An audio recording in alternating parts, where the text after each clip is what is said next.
Go, go, go.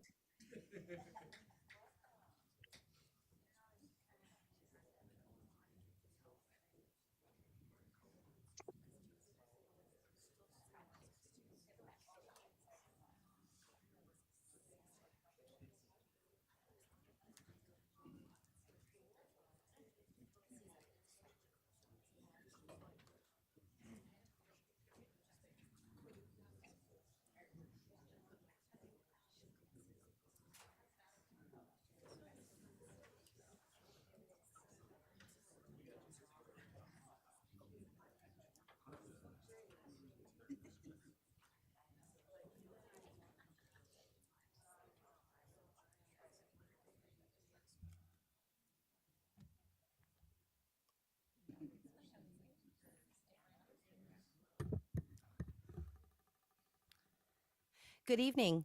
Welcome to the February 18th, 2025 school board meeting. The time is now 6 p.m. The school board would like to take this moment to respectfully acknowledge we are residing on the traditional land of the Dene people.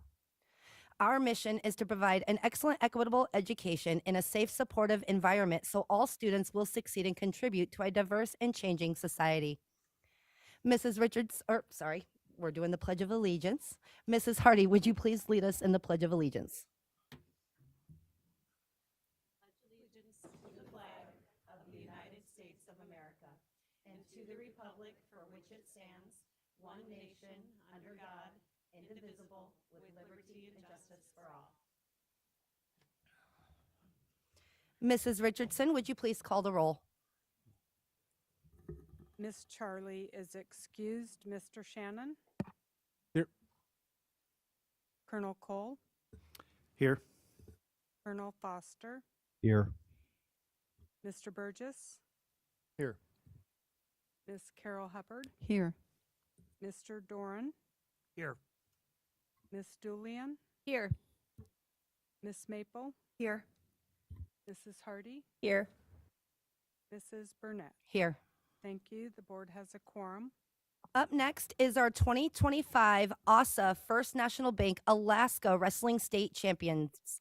There was one district wrestler from the Lathrop wrestling team and one from the West Valley wrestling team who captured the state championship titles at the 2025 ASA First National Bank Alaska Wrestling State Championships held in December. Lathrop head coach Jason Webb and West Valley head coach Kaylin Baxter will make the presentations.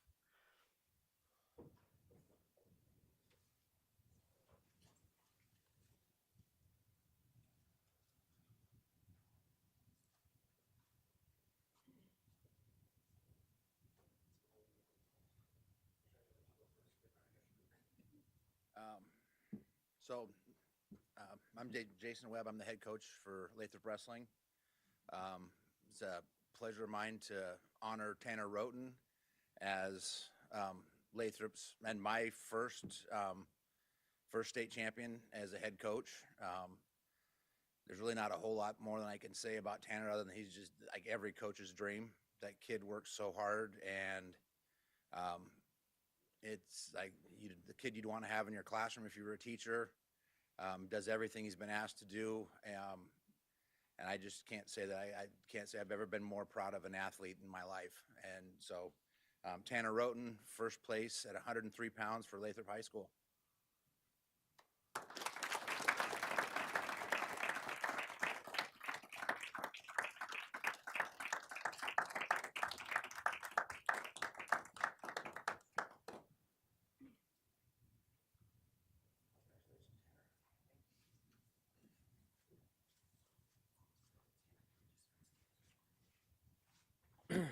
And I'd like to recognize Hayden May. He wrestled at 112 pounds here at West Valley this year. He was my first boys state champ, my second state champion total since I've been there. This year, I'll go through some of his accomplishments. He scored 136.5 team points, which is in the top 5 in West Valley history. He was in the finals for every single tournament that he wrestled in this year. 30 of his 36 wins over the season were bonus points wins, which means they were either major decision, a tech fall, or a pin. He was he's in the top 20 for season pins in West Valley history, and he's in the top 30 for takedown percentage in just one season, with 84 takedowns to 15 against. And then he outscored his opponents 126 to 130 takedowns over the season, which is a pretty good record. He's great in the classroom. He keeps above a 3.5 average, and he's a multi-sport athlete. So he's another kid, just like Tanner from Lathrop, that is just a gem to be around. And he's only a sophomore, so he's got a couple more years to go. And we're really looking forward to the remaining 2 seasons of his career. So Hayden May, present you with a certificate.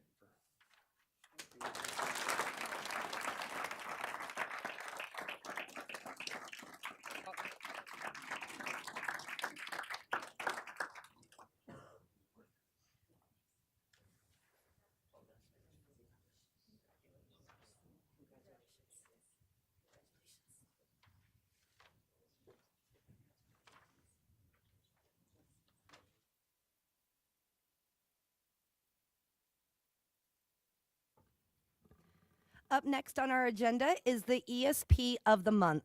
Amanda Hansen, Attendance Secretary, will be recognized as the ESP of the Month for February 2025. Michelle Heminger, Ladd Elementary School Principal, will conduct the presentation.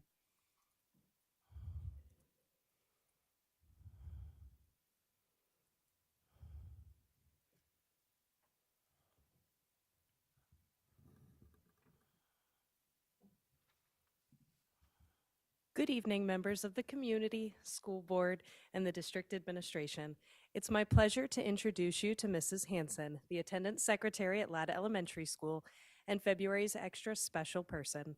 Mrs. Hansen's official role is the attendance secretary. However, Miss Amanda, as the students call her, encompasses so many other roles.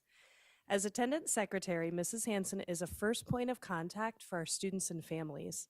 Amanda's respect for families, students, and staff is evident in her daily interactions. She approaches each conversation with kindness and understanding, creating a welcoming atmosphere for all. This respect is not just a fundamental aspect of her character, it's the cornerstone of the relationship building which strengthens our school community. Mrs. Hansen is also the first point of contact specifically for our military families. She coordinates a student welcome and tour with middle school Ladd leaders, introduces families to Miss Jill, our school military and family life counselor, and helps families to navigate acclimation to Fairbanks on post, as she lives there as well. Ms. Hansen is an asset to Ladd as we transition in new Leopards from bases around the world. Mrs. Hansen has consistently demonstrated reliability, accountability, and service to our school. She can be counted on to handle all tasks with diligence and care while being welcoming and kind to all who come into Ladd or call on the phone. She consistently meets and often exceeds the expectations set before her, whether managing attendance records, addressing inquiries from families and faculty, covering recess duty, which she does willingly, and the kids love it, counseling students who need a bit of time to cool down in the office, substitute teaching, or bandaging up a skinned knee when we didn't have a health assistant. She delivers high-quality results with unwavering dedication. Her commitment to excellence is evident in everything she undertakes, making her an asset to our school environment.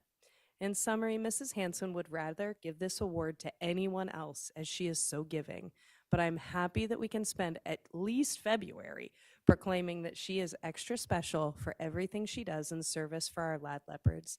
Congratulations, Ms. Hansen. You are so extra special.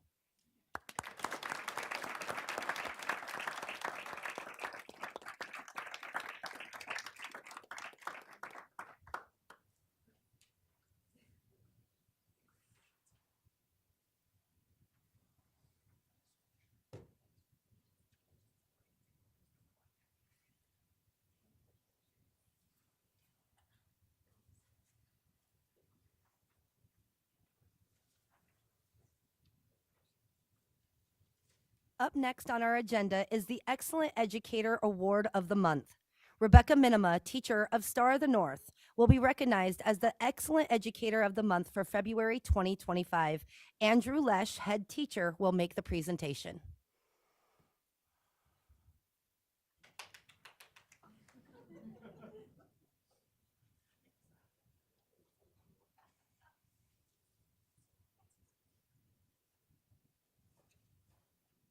It's hard to imagine STAR without Rebecca.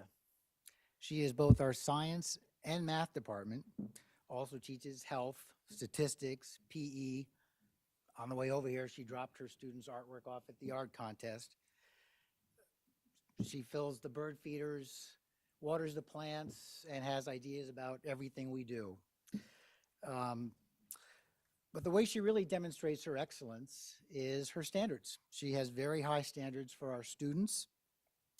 An example of that is we share a divider in a big room, so sometimes I can hear what's going on her side. And the other day we were going to go to PE the following day at Nordale, and Rebecca wasn't going to be there. But she was giving her kids the business about what was to be expected. You know, you will participate, you will be active, you will do this, and you will not do this, and you will not do that, and you will not do that. Wasn't going to be there, but they learned how to act. As you might imagine, sometimes students will have some static about all these high standards from Rebecca. So I was going to tell you a little vignette. At STAR, we're small enough at our graduation to have each student get a speech from a teacher about how amazing they are and to challenge them in their future.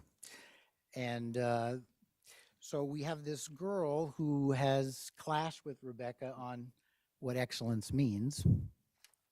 And after one such clash one day, as when Rebecca got out of earshot, the student turned to our tutor, who's back there, and said, I really hope Rebecca does my speech. So a couple weeks later, she found out Rebecca was doing her speech, and that morning she walked over to thank her. But Rebecca was on the move, and Rebecca just said, well, you know, I'm pretty busy. I'll just put something into the computer and let AI pop something out for us.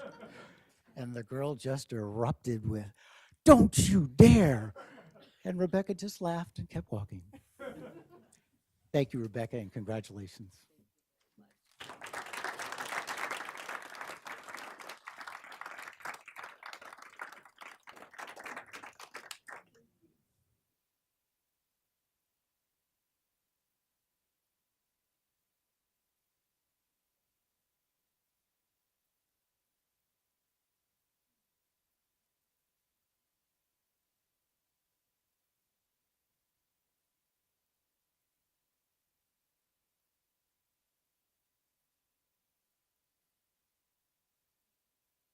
Next on our agenda is the adoption of the consent agenda. Consent agenda items marked with an asterisk are considered routine items not requiring public discussion by the school board. Unless removed from the consent agenda, asterisk items will be automatically approved when the agenda is adopted. Questions concerning these items should be directed to the administration before the meeting.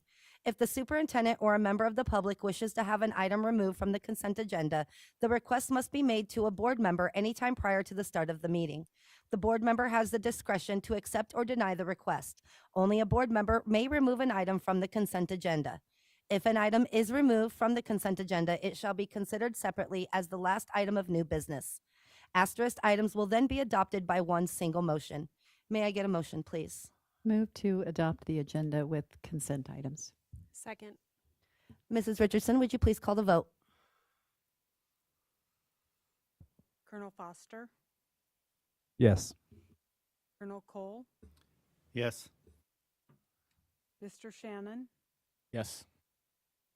Mrs. Hardy, Yes.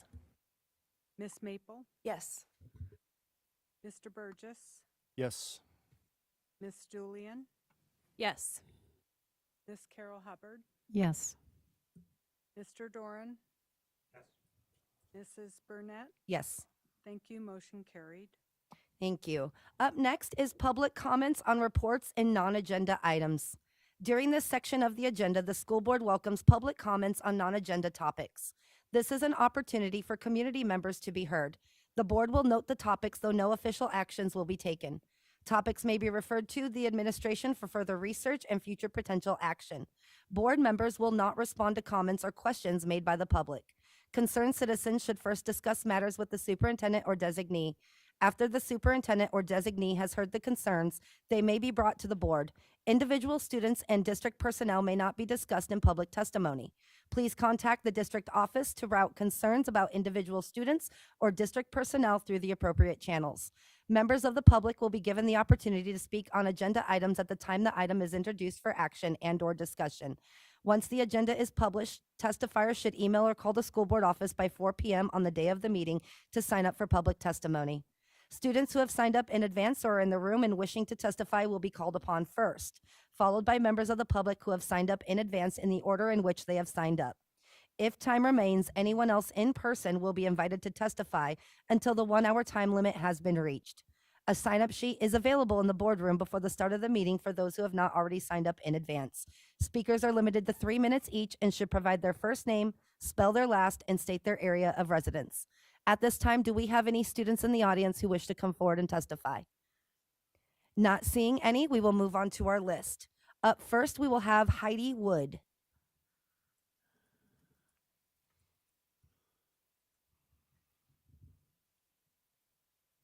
Hello, Ms. Wood. If you can state your name, spell your last, you have 3 minutes. Heidi Wood, W-O-O-D, and I'm from Fairbanks, Alaska. I am here today asking you to reconsider your vote to close Pearl Creek Elementary and to give the STEAM Magnet School proposal close consideration and due diligence. There's currently a large, committed, and enthusiastic community movement to develop a charter school to replace the neighborhood school we loved. But it bears saying that the move to create a charter school is not the preference. We urge the board to reconsider its decision and to accept the proposal to transition Pearl Creek to a magnet STEAM school through a revote. We truly believe it is a model that could benefit the entire district and be replicated. If a revote is not possible, please consider our charter school application with an open mind. According to policy 935.2, you cannot outright deny our application for a charter school based on an untimely NOI. The last 2 months have been fraught with strong emotions, conflicting opinions, and difficult decisions.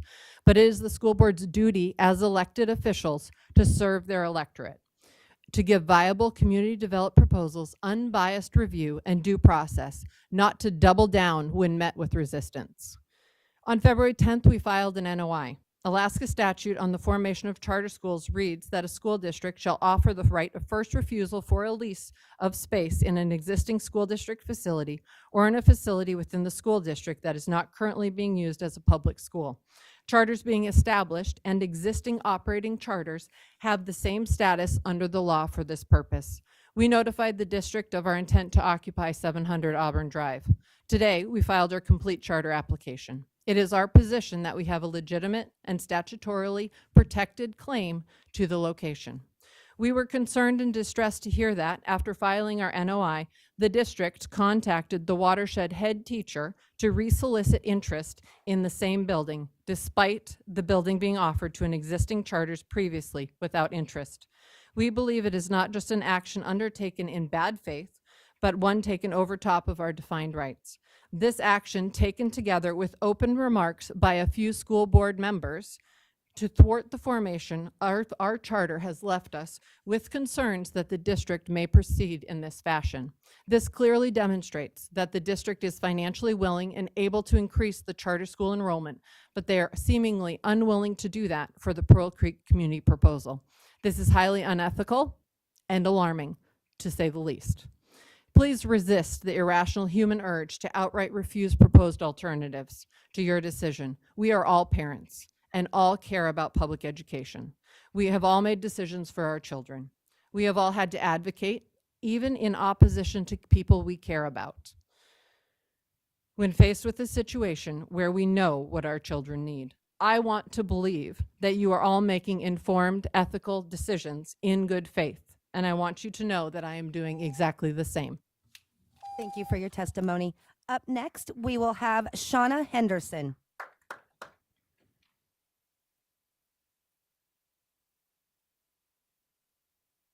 Hello, Ms. Henderson. You state your name, spell your last. You have 3 minutes. Shauna Henderson, Henderson. I recently read a book titled A Bit Much by Lindsay Rush. The book of poetry highlights a woman who has the perception that she is a bit too much for her community. Too loud, too funny, too emotional, just too much. And as I sit here for the third time advocating for Pearl Creek, the school I love and the school my own children attend, I feel that I am a bit too much. That Pearl Creek's advocacy is too persistent, too outspoken, too assertive, too involved, too expressive, just a bit too much. But I wonder if other parents and community members were in a similar position, if they would stand up for their children and be a bit too much too. We have amazing educators, fabulous schools, but this is not about those schools. This is about our school. When I say our school, I mean our students and their families and our community who is willing to work together to provide the best educational opportunities for our children. We have spent countless hours developing a model of hands-on science inquiry that is based around sustainable community goals. Students will be given options to choose from STEM classes that will be expanded on Fridays to field experience and labs. I am hopeful that these educational opportunities will be provided to the same community that I was born and raised in, by parents who were committed to putting down roots, planting their family, and staying.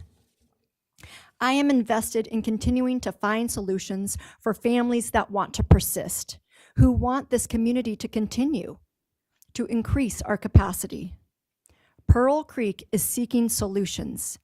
We would be happy to continue as a magnet school or as a charter school. Either way, we value this community and we want to stay. So excuse me if I come across a bit too much, but when you love something, you stand up for it. And I wonder if you would too.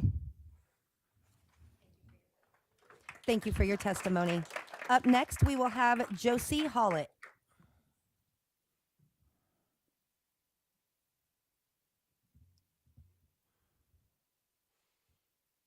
Hello, Ms. Hollett. If you can state your name, spell your last, you have 3 minutes. Josie Hollett, and Hollett.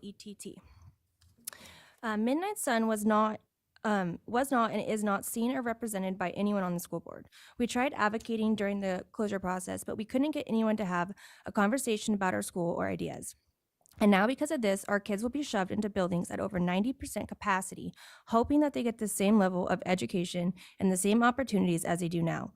Unfortunately, every single school board member failed our school, and you didn't just fail it because you voted to close it. You failed it because you didn't care about our school at the same level you did for the other 4 on the list. We spent hours and hours listening to you discuss all the other schools in depth about why they shouldn't be on the list or different solutions or models to keep their schools open. Midnight Sun was barely talked about.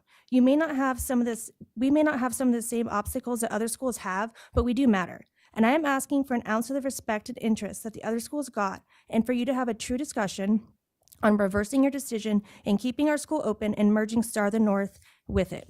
Midnight Sun may not be your first choice to save, but Midnight Sun is different than the other schools. Our school is not going back to the borough. It was to remain in the district's possession. It was said on multiple occasions at board meetings that North Pole is one of the fastest growing communities in Alaska. Eielson is supposed to have 240 more people stationed there in the next 4 to 5 months. Dr. Meinhardt said they wanted to keep Midnight Sun in case they ever needed to reopen a school. So why not just keep it open? I know you want to get enrollment up and fix staffing issues, and I think you see now that closing the schools isn't going to help that, and it will actually have the opposite effect, especially now after last night saying class sizes will be going up. 2 of the schools you closed are now trying to charter, and I know some school board members are helping them with that, so help our school too. You voted to close Midnight Sun, which is one of the largest and nicest elementary school buildings in North Pole, and it has many programs that others don't. Someone said to me that you guys are making education worse and hoping to make it better, and I have never heard a more true statement. You have a hard time finding staff, and it is not a coincidence. I look at Midnight Sun staff and see how they're being treated. First, they're blindsided when being on the closure list, and then you tell them not to advocate because it's a lost cause. And then the board doesn't listen to anyone from Midnight Sun during the closure. And then not even 12 hours after the decision was made to close, you had people taking inventory of our school. Midnight Sun has so many loyal and loving staff, and some being there for 30 years. We have the most amount of tenured staff out of the 3 schools that were closed, and some of your best teachers are at Midnight Sun, yet you treat them as if they're replaceable, but they aren't. The staff and teachers are the heart of our schools. You're losing enrollment year after year, and you say you want to get it up, but then you close down schools that shouldn't be, and you cut any sort of programs that benefit kids. Work with us and not against us. We should all be on the same side trying to provide and get quality education for our students and children. Last night, Ms. Hardy said that it's your job to listen to your constituents and not just decide you won't consider things just because you don't want to. So that should apply to Midnight Sun as well. Thank you for your testimony. Up next, we will have Jess Pena.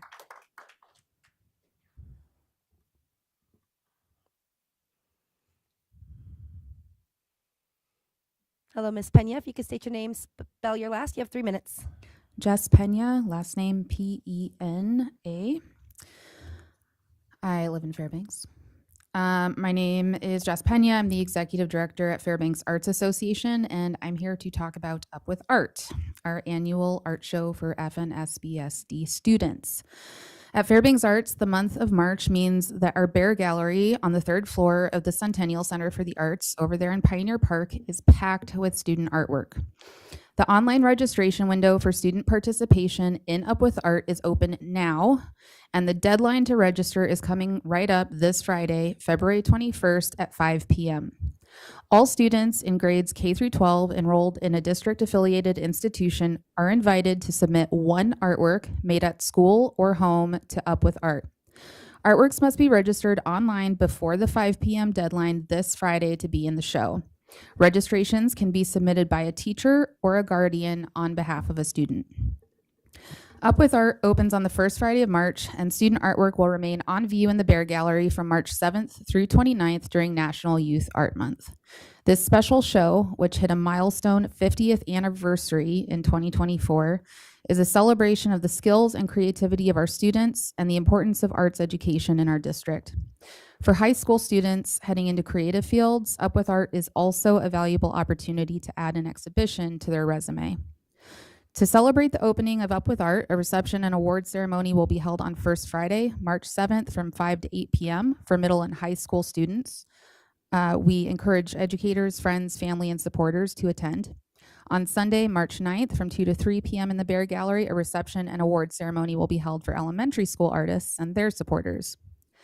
To register student artwork and review additional information about the receptions, artwork drop-off dates, student prizes, and more, please visit fairbanksarts.org/UWA 2025. Again, that URL is fairbanksarts.org/UWA, as in Up with Art, 2025. There are also flyers in the back. They look like this. Please spread the word to students that we hope to see their artwork in the Bear Gallery for Up with Art. Teachers and guardians, please register student artwork online by this Friday, February 21st at 5 p.m. And we hope to see you at the Bear Gallery in March. Thank you. Thank you for your testimony. Up next, we have Peter Miller.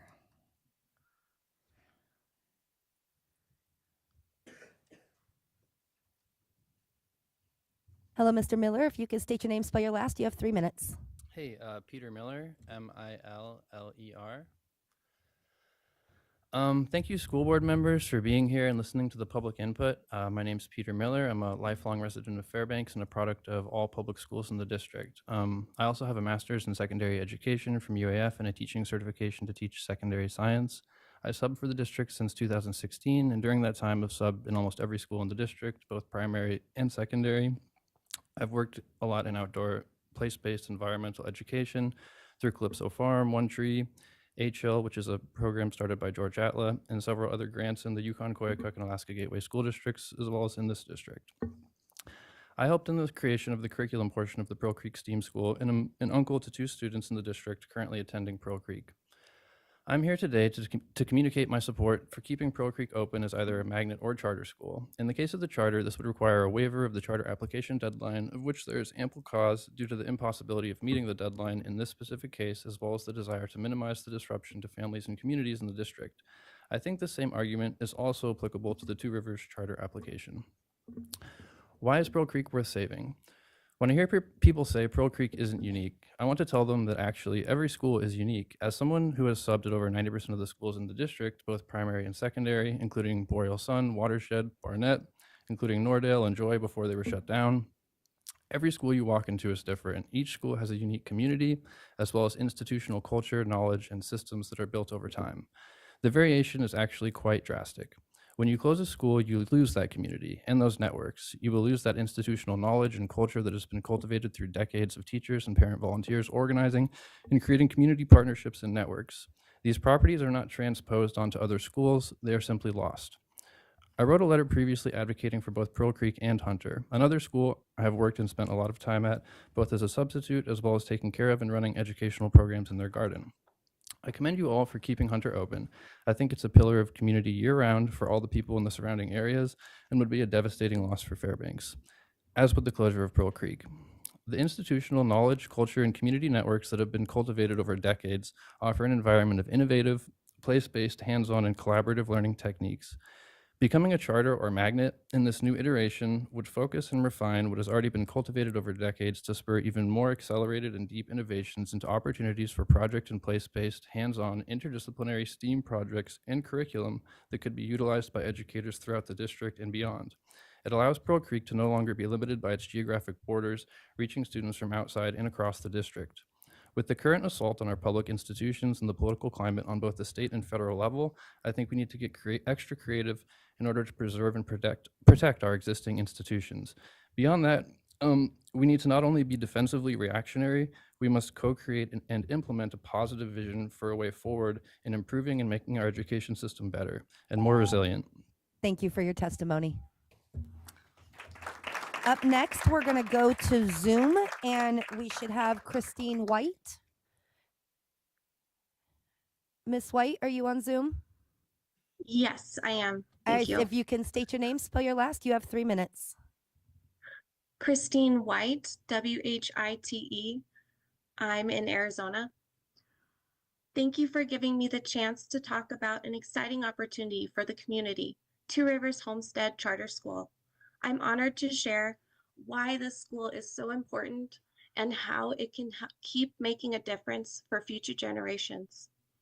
As an alum, I can personally speak to the lasting impact Two Rivers has had on me. I attended in the late 90s to early 2000s, and my time there sparked my passion for learning and inspired me to become an educator. It shaped who I am today, and that's why I feel so strongly about supporting its continued growth. Two Rivers has deep roots dating back to the late 1950s.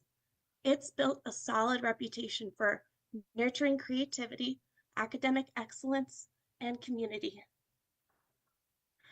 This legacy is a big reason my family possibly plans to move to the area in the next few years. The rural charm, tight-knit community, and the long-standing reputation of Two Rivers make it a perfect place for us to settle with our 2 boys.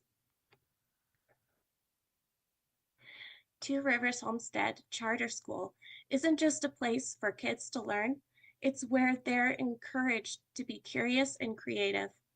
The program, which started last year, builds on the STED model. Students work on hands-on projects that connect them to real-world issues, preparing them to be problem solvers and leaders. Two Rivers is also eager to work with the district on creative financial solutions to share the space, such as homeschool hubs or online platforms.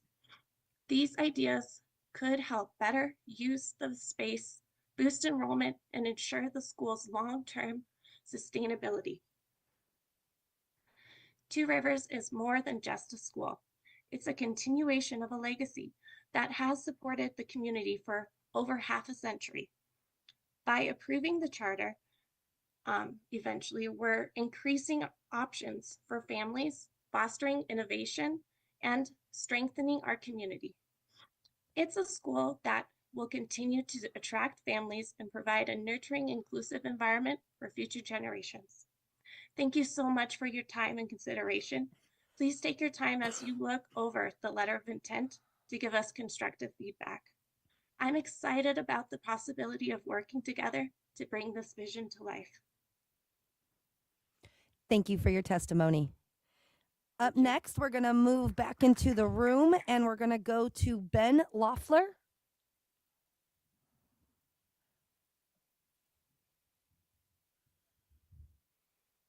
Good evening. If you can state your name, spell your last, you have 3 minutes. Thanks. Ben Loeffler, Loeffler. I come to offer public testimony regarding the letters of intent and charter school applications being submitted and prepared by Two Rivers and Pearl Creek. Like many of you, I have some misgivings about some aspects of charter schools, and I do believe that public education is one of the best investments that government can make with our tax dollars.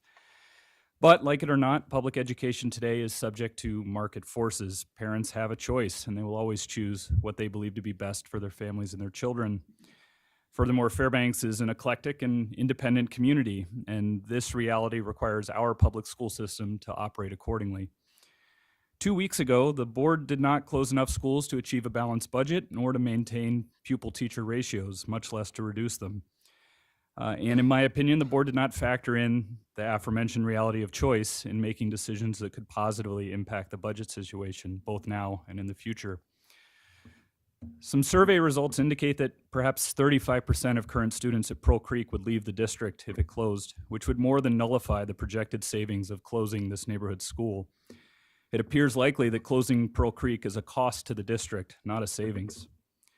Lengthy wait lists at existing charter schools indicate that Fairbanks families, the constituents each of you represent in at-large board positions, are supportive of this model. Both Two Rivers and Pearl Creek are proposing charter school options that will draw students into the district. Yes, via lottery, some students will come from other schools in the district, but some would also come from outside the district. And at the end of the day, is accessibility truly an unsolvable problem?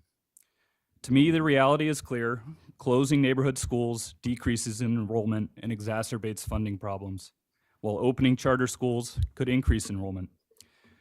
The state law, Statute 1403-250, does not reference any October deadline, only that the school board must approve or deny within 60 days, and that the written decision must include all relevant findings of fact and conclusions of law. So, as a parent and taxpayer, I request that the board expedite the review of both charter school applications. With these applications, you have parents and teachers uniting to create something special for children in this district. Given the wait list at existing charters, I'm confident that both schools could be bustling at capacity this fall, full of motivated teachers, excited students pursuing new and innovative education models.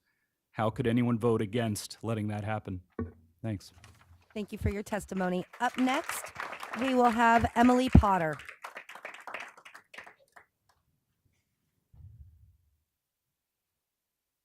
Hello, Ms. Potter. If you can state your name, spell your last, you have 3 minutes. Emily Potter, Potter. Now is the time to work together, find compromises, and carve a way forward. Now is the time to encourage collaboration and find a solution. We need a school board that will work together and pass meaningful policies that will increase the value of education that we provide. We need to gain trust of the parents who've pulled out of our district, and we need to bring those children back to our school system that will generate revenue. The school board faces many challenges now more than ever. Our school board needs leadership that can make rational, objective decisions that are based on facts and stakeholder input, listening to community members, educators, and parents and students in order to best understand what the Fairbanks wants for their schools to look like. If any of these words sound familiar, it's because these are direct statements from board members. These are the words that gave us confidence and motivation to vote. We believe that you would listen to our concerns and make meaningful changes to our school district. I understand that cutting expenses is necessary at times, but a year ago, the board asked for solutions. The parents and educators stepped up with multiple. This ranged from digging through data to understand the financials and creating learning plans that are engaging for our current generation. It did not and does not feel that any of these ideas were taken seriously. As it currently functions, Pearl Creek runs at a net positive. Yet the narrative continues that Pearl Creek was chosen for closures due to costs. According to one of the Interior legislators, this was the justification they were given for closing Pearl Creek at the recent trip to Juneau. As for the water issue, I have spoken with College Utilities and can pass along the information they provided. And here are the cliff notes. They are ready and able to complete the water hookup as soon as this summer. There is a cost of roughly $3.6 million, but could be less if they can do a directional drill. 5 years following construction, the school would see reimbursement for any additional tie-ins to the line. And it is known that there are multiple businesses and homes in the area that are interested in water connection. I do want to add that remaining on the well and delivery system is the most affordable option. To my second point, the words innovate and engagement have been thrown around at multiple meetings. What is more innovative and engaging than an enthusiastic team offering a charter or magnet school with subjects that directly tie into the nature of our community? Fairbanks is built around science, technology, engineering, arts, and mathematics. We know parents want a choice in education for their children. This is evident by the long wait list for schools of choice and from the parents that have chosen to step away from the FNSB borough. Innovation is evolving with the educational trends in our society. Let our school district be innovative and ahead of the game when it comes to what we can offer our students. The current plan of closing schools and consolidation does not seem to be the answer. What is the definition of insanity? It's doing the same thing over and over and hoping for a different outcome. We want families that have left the district to come back. How can we build their trust if we're unwilling to change our ways, if we're unwilling to be creative, and if we're unwilling to listen to their requests? Please waive the October 1st application deadline for the charter applications of Pearl Creek and Two Rivers, or reconsider the magnet model at Pearl Creek, which will only increase the financial net positive. Let's work together to change the course of education in the borough. Thank you. Thank you for your testimony. Up next, we are going to jump over to Zoom, and we should have Arena Morillo-Heron.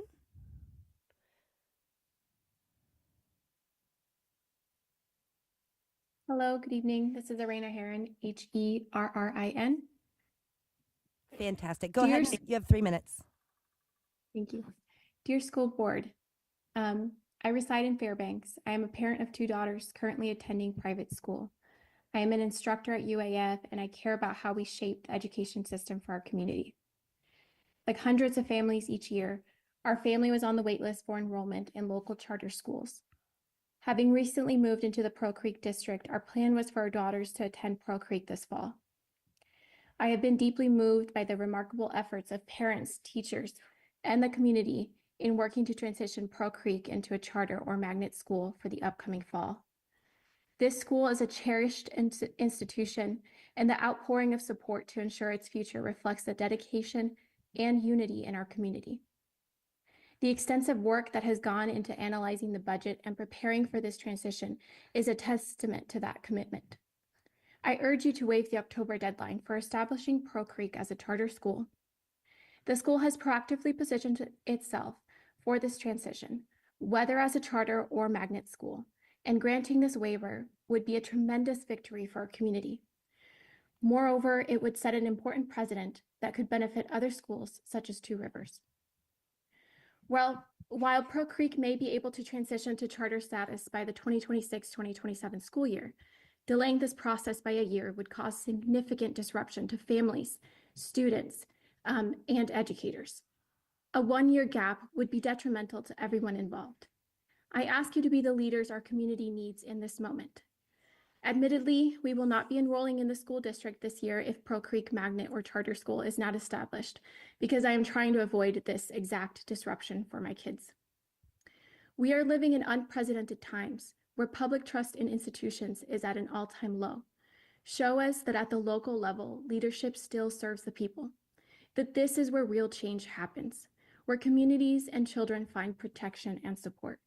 We come to you today, not just with a request, but with a carefully construed plan that has considered every possible angle and is above all a solution to benefit all of us, the school board included.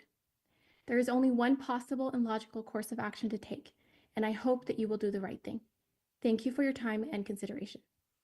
Thank you for your testimony. Up next, we have Jennifer Redmond.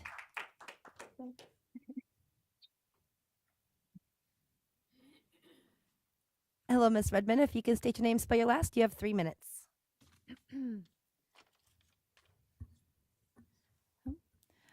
Hi, Jennifer Redmond, Redmond.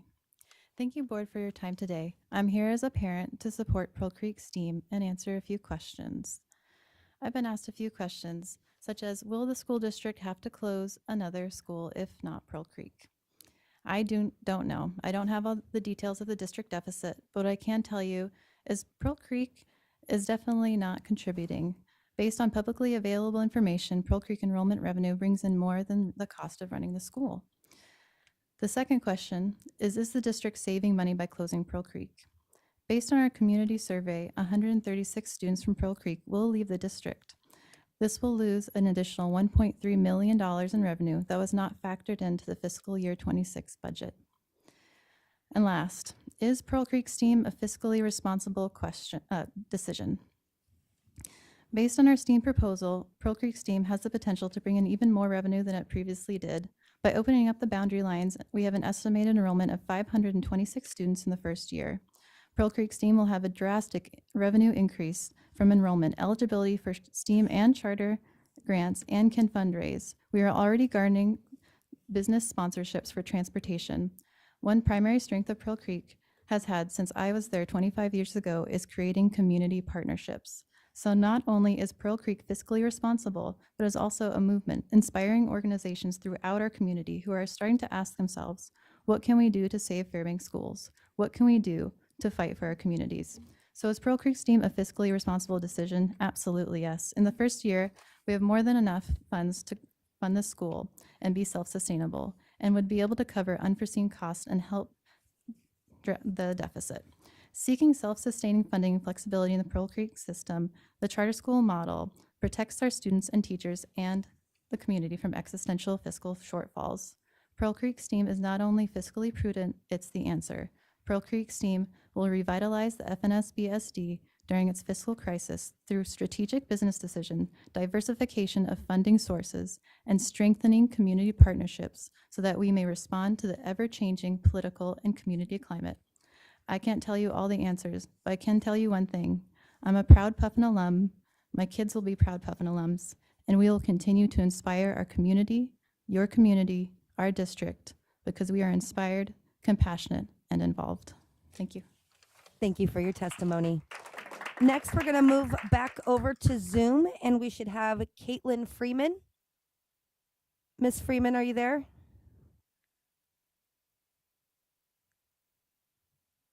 Yes, I'm here. If you could state your name, spell your last, you have 3 minutes. Caitlin Freeman, Freeman.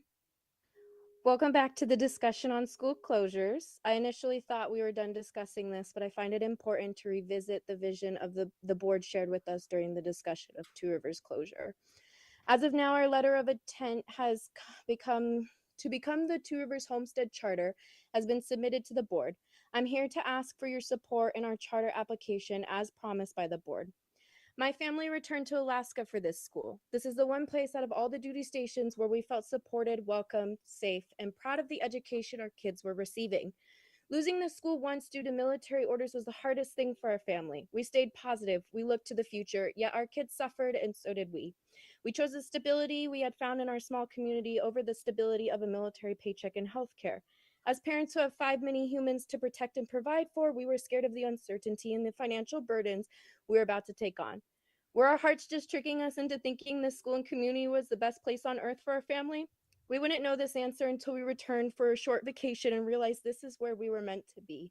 Instead of returning to our home in Tennessee, we chose to stay in Alaska in the middle of the school year. Without this community, I wouldn't have the job I have at our rural school or the support of each individual that has helped us find our home and place here over again. As you have heard, the heart of our community is our school. It is the central meeting place for events and summer playdates. I have experienced the uncertainty of life after experiencing the loss of this school once already. So have my kids, who are having to relive their hardest years over again. It is difficult to envision a positive future when we're faced with the loss of something so valuable. The district states they have the best interest of children at heart. I wish to have our children's interest heard tonight. Delaying the operation of our school for another year will only amplify the uncertainty and division that this closure has already caused. Allowing us to continue running the school, even at a reduced capacity, will help maintain focus on our shared goals and preserve a sense of community. Assisting our school in the transition shifts the burden of school closures off of our kids and onto the adults willing to shield that burden as we work the financials out together. Our school has proven we are committed to working with the district on a true solution. Given that the board and the district required several years to address this deficit, we too require sufficient time to develop a charter model that is thorough and not rushed. We're trying to do what others have taken years to do in under 4 short months. if anyone on the board has not made a trip out to our school, I invite you to walk our halls, learn about our hydroponic system, and meet our students who eagerly come to school daily to learn more. I hope the long drive doesn't deter you because we are one of the most welcoming and heartwarming communities out there. I am hopeful our concerns will be adequately heard tonight. Thank you. Thank you for your testimony. Up next, we're going to stick on Zoom, and we should have Jasmine Wicks. Miss Wicks, are you there? Hi, I'm here. If you could state your name, spell your last, you have 3 minutes. My name is Jasmine Wicks, Wicks. I'm a Two Rivers resident, and I'm still very deeply committed to the future of our community and its educational opportunities. The impending closure has already led to 2 families that I know of announcing their move out of state. That's a profound testament to how fast this is having an impact on our community. In my perfect world, there would be more K-8 schools, there would be a substantial increase to the BSA, and all of you guys would unanimously vote to reverse the decision to close the school because I believe in public education. However, I know there's complexities that are beyond my knowledge. I propose the alternative path of helping transform us into a charter school, but I propose that we become more than that and become a hybrid school. I'm not merely requesting you say yes and then wash your hands of it because you're tired of hearing from us. I am urging you to actively support this, facilitate a transition that can be successful. As a charter, we need the guts of the building. We need books, we need schools. It would be amazing to rethink education and start with a good foundation, what's already there. I envision partnerships with organizations like the Grange, 4-H, USDA, but also all of the local homeschools. I think these collaborations could be invaluable resources for all the kids in the borough. To establish this charter, we need the essential supplies, but we need a building that wouldn't consume 1/3 of our budget. The policy says that if you guys charge rent, it's based on formula. I invite you to draw in on that word if and choose to extend the courtesy of not charging rent so that we can provide better educators for our children. I also encourage you to use us as an agricultural lab for the entire borough. We could offer field trip opportunities to the other children at our school and all the schools. We could also help regain some of those homeschool stipends by drawing in families that are looking for something a little bit different. I think the hydroponics lab, our other agricultural projects could really benefit everybody in the borough, not just a charter school. I really don't love excluding anybody. I would love to see it as open as possible. Really, I just would like to ask you to support this transition if it's our last hope and help us facilitate this process. Or, just keep us open. But by doing this, you're not only going to be preserving an educational institution, but you'll continue to help us foster the innovation, the community education, and a brighter future for all the children in our borough. Thank you. Thank you for your testimony, Ms. Wicks. We're going to move back here into the room, and we should have Christina Wood.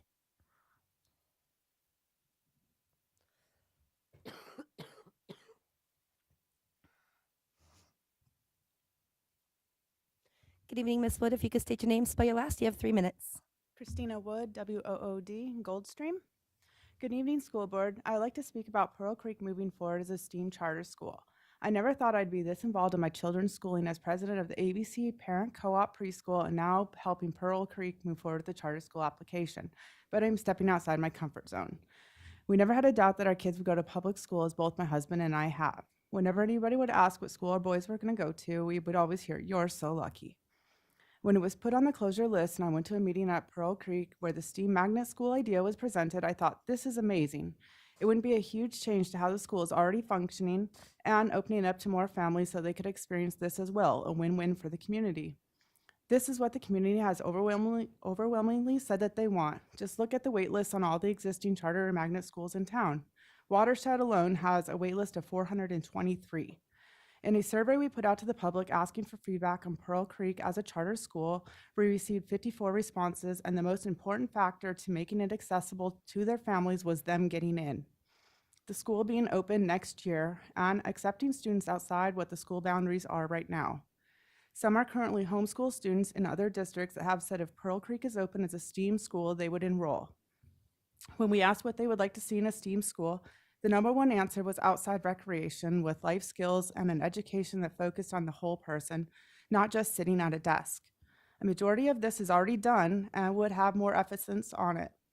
My son, as a kindergartner, went on walks this fall in the woods, looking at the change in seasons, different colored leaves, was out in their school garden helping dig up vegetables for the Harvest Festival soup. He's been skiing, snowshoeing, and ice skating this winter and loved it. Also, partnering with UAF is of great importance. Having researchers come to Pearl Creek and students going on field trips to UAF to see research projects firsthand and work on their own projects. See how their learning and schooling has real-life applications to keep them engaged and excited. Pearl Creek has amazing parent involvement that I have not seen anywhere else. Just look at what we have accomplished in a little over a week, something that would typically take years, and I assure you it is not sloppy or hastily put together. It is something that we are all excited and proud to be a part of. We are just getting started and have so many ideas and resources at our fingertips. Maybe this is how we turn the district around. Start with one school and expand to all the schools, because this is something we would all love to see at every school for every kid, but we have to start somewhere. Both Pearl Creek and Two Rivers want to work together with the district to make this a reality. The only thing we need to move forward at this time is a school board to waive the October 1st deadline for the charter school application, as we could not have applied at that time with a functioning public school in the building, and the closure list came out months after that deadline. We would like Pearl Creek to be open next school year, so we are not bouncing students, faculty around for a year, and we don't have a building sitting vacant for a year that we are still paying for. Thank you. Thank you for your testimony. Up next, this one kind of checked both. So Sam Barney, are you in the room or are you on Zoom? You're in the room. Awesome.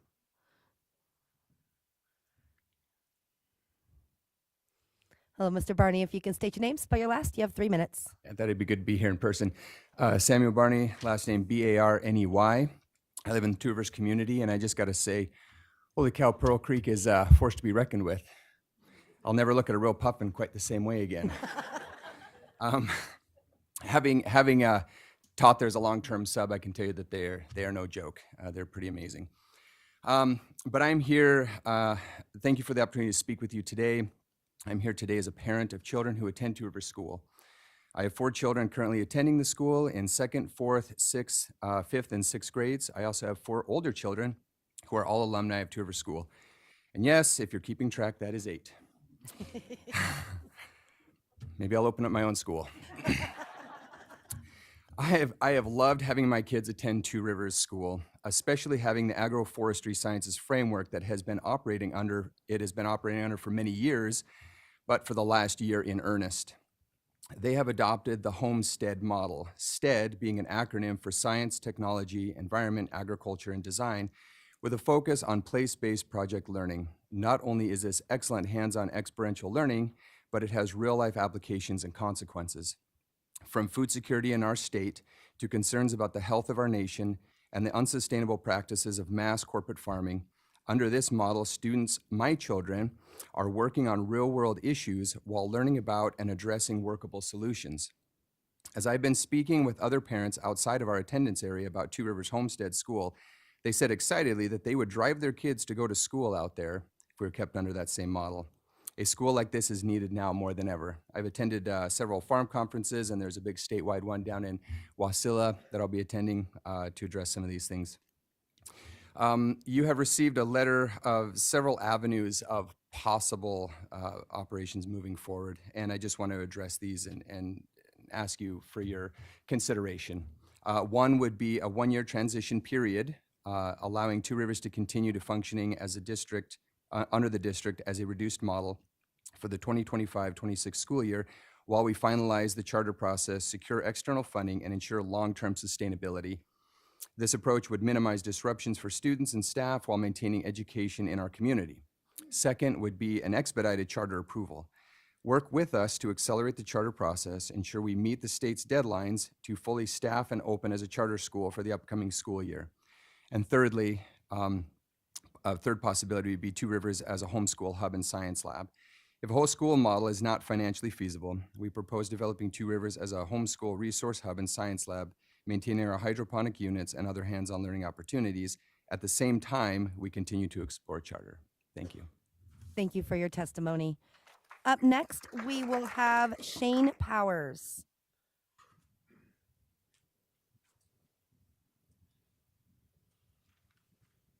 Good evening, Mr. Powers. If you could state your name, spell your last, you have 3 minutes. Yeah, Shane Powers, P-O-W-E-R-S. Live on Murphy Dome. I do need to start with an apology to Miss Hardy. I sent an email a couple weeks ago, and I wasn't as polite as I should have been, so I want to publicly apologize. So as this consolidation progressed, I have thought a lot about the message I want to send to my kids. Then the last meeting happened. And it became clear that my children need to learn to speak truth to power and to stand against the follies of small and unkind men. To be met with disdain, pettiness, and outright mockery, you turn a financial decision into what I fully believed and most of our community believed was an attack. My children are not pawns for you to play political games with. I do not care about the governors, charter schools, homeschool. I don't care about that. You sat here and you spoke of equity and you spoke of access. And we spent an hour going over some kid having to go a quarter mile, and you added hours to the rural communities. You've made it logistically impossible for my kids to attend the school district. When you first gerrymandered Murphy Dome into a non-contiguous attendance area, a quite legally sketchy maneuver, may I state, I thought it was a glitch. Well, and then everyone started speaking. My kids were the 4th generation of my family living in the Goldstream Valley. They were 5th generation Alaskans, and we were being driven from our community. You took a district that goes from Skinny Dix to include Cripple Creek, Esther, Goldstream, and all the way to Fox, and you pulled one road out of it, and you shuffled my kids off for extra special redistricting. There will be 6 kids for my kids' grade going to Wood River. Okay, sweet, he'll make new friends. Well, surprise, in 3 years, those 6 kids will leave Wood River, the only kids going to the junior high Randy Smith. I am being redistricted twice because you guys couldn't figure out how to look at a map. When the consolidation started, we had about 80 kids at Pearl Creek who were talking about leaving the district. And then the last 3 weeks happened. We're pushing 135 for Pearl Creek. We're talking about mass departures from Two Rivers, Midnight Sun, all these other communities. We had a $1.3 million deficit hole you guys just blew for Pearl Creek. You add in another 100 kids, you're now at $2.5 million back in the hole. You gained nothing. I expected those numbers to go down. Well, they didn't. Look, there were 12,000 homeschool kids attached to this district. The number is probably a little bit less because of the way they calculate it. And there's about 12,000 kids in district. With this move, and looking at current trajectories, within the next year or two, you'll have more kids living in this town going out of district than in district, because we can't figure this out. When we come to you with suggestions, you blow them off and you ignore it. This is time to actually do what's right. Thank you for your testimony. Up next, we will have Rhonda Bressler.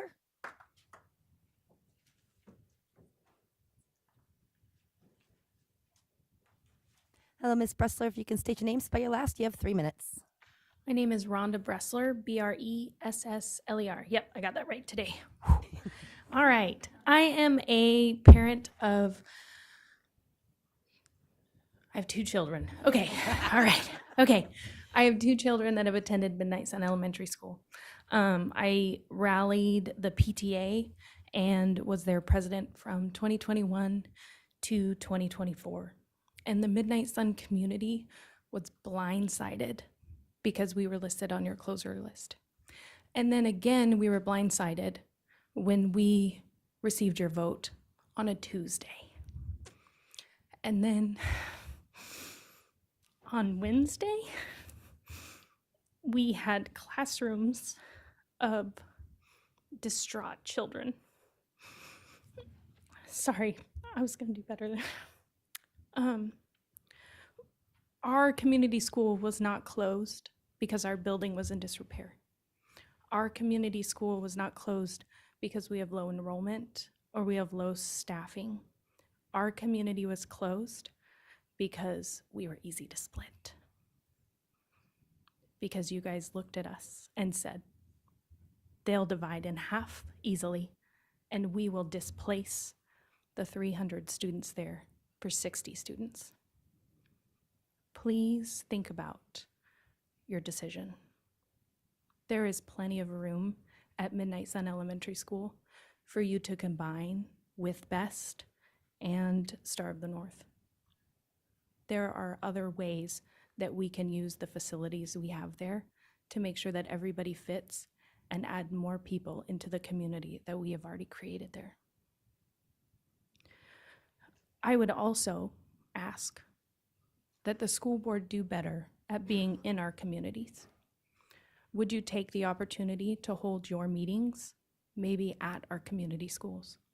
Could you put us on a rotating agenda where you guys come to us? We also have audio and visual equipment at each of our schools. We also have better parking and more seating. And if you are at my school and it's put out in my parent square, I know far more people in North Pole that will show up. Please look ahead more than just for next year's budget. The PTA at Midnight Sun had already roughed out their budget and their calendar for next year, and you guys are still fighting over yours.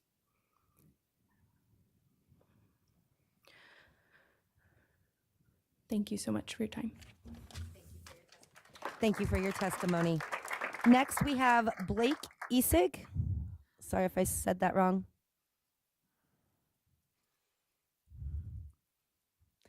Good evening. If you could state your name, spell your last, you have 3 minutes. Yeah, my name is Blake Essig, E-S-S-I-G. Now, I've got 4 kids, not 8. Still feels like a lot.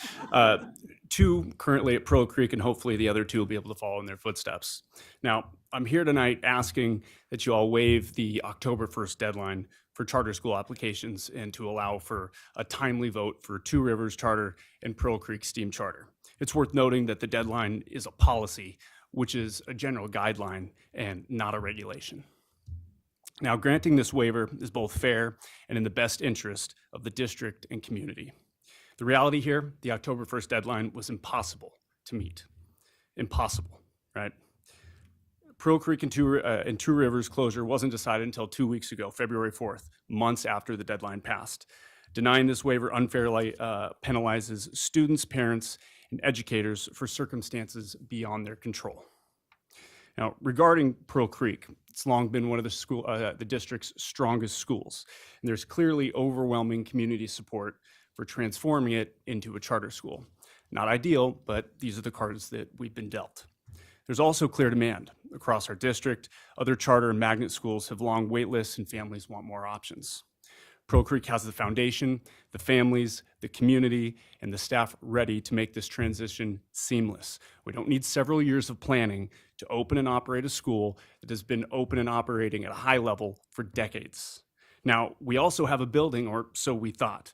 Now, despite submitting our notice of intent to open a charter school at 700 Auburn Drive, we've heard the district continues to try to persuade schools into taking over our building, blocking ours from opening. Kind of feels like everyone out here is doing their best to block us, and doesn't feel very good. But I digress here. Approving this charter now will minimize disruptions for families and teachers district-wide and gives the board plenty of time for planning, redistricting, and budgeting. If denied, we will appeal to the Alaska Commissioner of Education, who, as I'm sure you're all aware, has a strong precedent for approving charters. And let's not unnecessarily here redistrict kids and move or potentially lose educators knowing that the opening of this charter school seems inevitable.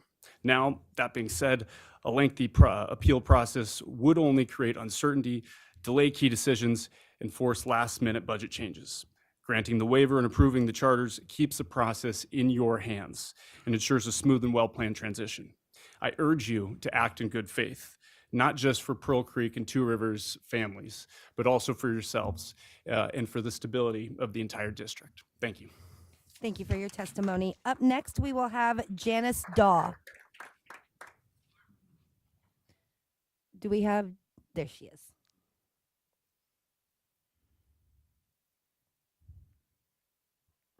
Good evening, Ms. Daw. If you can state your name, spell your last, you'll have 3 minutes. Thank you. My name is Jan Daw, D-A-W-E. I live on the other side of the hill from Pearl Creek, and I'm a proud Puffin parent, alumni, informal educator, and of concern. I'm here to speak tonight in support of both Pearl Creek STEAM's charter and also very much for Two Rivers Homestead charter for the letter of intent that has been conveyed and the summary of the charter application that is being worked on. It would be really fast just to say, I concur with, and to list all the people who have spoken so eloquently tonight, starting with Peter Miller and continuing on from there, many people. What you have is a community that is so engaged, and I commend you for providing extra time and community meetings and consideration, I hope, very serious consideration of the questions and the hopes and the offers of help that are being offered tonight and have been for the past 6 weeks. I came to speak mostly not as the lead of One Tree Alaska, because we have no skin in the game. We are from the university, and our program, which is about the boreal forest and citizen science and forest product development, has gone into every elementary, middle, and K-8 school, except those inside the military bases, because it was just too difficult for us to get on base every week or two. But other than that, since 2009, we've been a constant presence. And the schools are the lifeblood and the heart of our communities, and we know that. And I could speak very much about that. And I want to say one thing is that the whole hillside behind Pearl Creek School, people who have no children are grieving the possibility of the loss of that school because of the teachers and families and the presence of that particular school. So I forget who it was, but it was somebody from Midnight Sun, and I am concerned about that, what we've heard tonight about Midnight Sun, who said, and now I've done my favorite thing, which is to start with so many phrases that I can't recall exactly what she said, but it was really right on. What I want to say is that I want to speak as a private individual, not as somebody coming from the university, just for a second, and say that I have been amazed to sit in after hours on the Zoom meetings that have involved every single member of the Two Rivers community. Thank you to the board members who came out to be part of one of the meetings. Thank you to all of the people from Two Rivers who have no connection directly but have come out in support. And to say that Christine White, who spoke from Arizona, is one. This model is drawing so much interest, and Thank you, anything Ms. you Daw. can do, please. Thank you, Ms. Daw. Up next, we'll have Adia Cotter. Hello, Ms. Cotter. If you could state your name, spell your last, you have 3 minutes. My name's Adia Cotter, last name Cotter. Lovely to see you all again. I'm not speaking about charter schools. Last week, I, along with many other families, attended parent-teacher conferences at our neighborhood public middle school. I learned all kinds of things about my student, his school, his social life, the food. It was very educational for me. But I also learned something that wasn't so great. He is failing math by a lot, like a lot. But here's the plot twist. It is 100% his parents' fault. Hi, it's me. I'm the problem. It's me. That's Taylor Swift reference, if you didn't know that. His teacher outlined the workload for me. She outlined the expectations. She very clearly outlined the work. He was sitting right next to me. He saw the whole thing. He knows what he's supposed to do. She reviewed where the materials were. She talked about supports. She joked that she should have a mattress in the classroom because she's there so much. And she even offered to stay after school to help him. I should also mention that we had this same exact conversation in October when he was failing in October. So like, what's the problem? Well, I'll tell you what the problem is. As his parent, I have the right to make choices about my child and how we spend our time.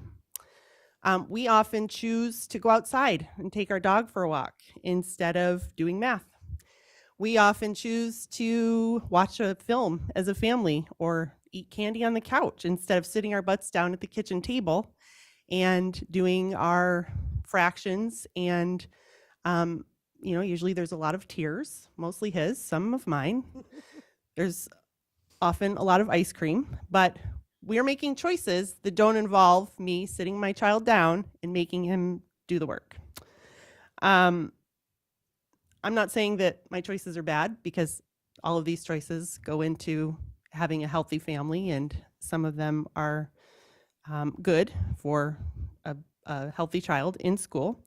However, I just want to say that as a parent, not doing my job does affect how my child does in school, and that I want to affirm that I need to do a better job, that I will do a better job, and it takes everybody's job. It's the school district, it's the school board, it's my job to make sure that my kid has quality education. And in this time of changing priorities and no resources or very little resources, I'm not a fan of doing less with less, but I'm certainly affirming that I will do more when there is less. Thank you for your testimony, Ms. Cotter. Up next, we're going to go back over to Zoom, and we should have Tim Poindexter. Mr. Poindexter, are you there? Yes, I am. There you are. If you could state your name, spell your last, you've got 3 minutes. Tim Poindexter, Poindexter. Well, I'm sure y'all know my face, so I didn't need to be at the meeting tonight. But I'd like to make a few comments before I start the big testimonial. The meeting that we attended and the closing of Pearl Creek, Two Rivers, and the charter schools. I've attended all of the charter meetings we're having and trying to start our charter school, which hopefully y'all will approve. And if you don't, I guess we have to move on to the state level. I've looked at all the ways that we could get around every way possible of the finances and of the charter school charter. And I think we have, as you've seen tonight, we have one of our teachers there and a young lady from Arizona that have given a great idea as to the commitment we have in having the school, the charter and the homeschool pod, a necessity for our children and our community. Our community is in basic turmoil over this, not just the children, because the community members have so much to do with the children. But that said, charter school model could improve Two Rivers Elementary in several ways, depending on the needs of the community and the specific design of the charter. Here are some of the potential benefits. The increased funding opportunities. Charter schools often have access to additional funding sources, including grants and private donations, which could help mitigate budget deficits and keep the school operational. Greater autonomy. Unlike traditional public schools, charter schools have more flexibility in curriculum, design, staffing, and budgeting, which could allow Two Rivers to tailor programs to better serve its students and the community. Innovative programs. A charter conversion could introduce specialized programs such as some of the ones mentioned with STEM, or like our program, the STED program, which we are very much involved with the agricultural portion of our state of Alaska. And we want to try and keep that growing. And that's what the charter school could help us do, and with your help. Smaller class sizes, personalized learning.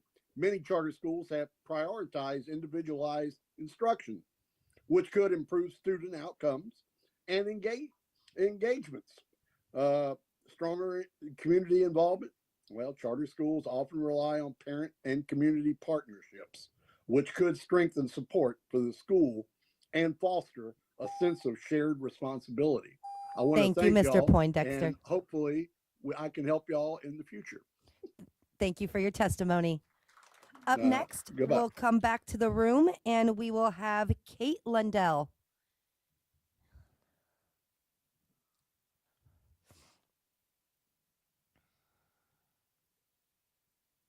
Good evening. If you could state your name, spell your last, you have 3 minutes. Okay. My name is Kate Lundell, Lundell. I'm coming with kind of a project that I have for the improving schools. So I am a Latter-day Saint, and as a Latter-day Saint, we believe strongly in education and that we carry it with us to the next life. And I had an idea when I was teaching my kids at church that we could work as volunteers, as church members, to support schools. Like, for example, the high student to teacher ratio is a big concern, but if we get some teachers' aides in there to help break down the room into smaller groups, we could make it a lot easier on teachers. I've talked with my neighbor who's part of Young Life, and she likes the idea of churches helping schools because in history, churches have been a big support for the community, and they apparently don't have to worry about taxes or anything like that. So that was basically my idea of just getting volunteers in there, help as mentors, as tutors. Obviously, there would be no preaching of any kind because it's a school system, and that's what it's supposed to be about. And I just feel like Fairbanks is a really great community. We have lots of resources and people, and we can really work together to make all our visions and priorities come true for everybody. And that's all I got. Thank you for your testimony. And we saw your email today, so thank you for Okay, that. good. Yeah, thank you. All right. And we have one final testimony, and that will bring us up to the 1 hour time limit. So if we could get Audra Hull.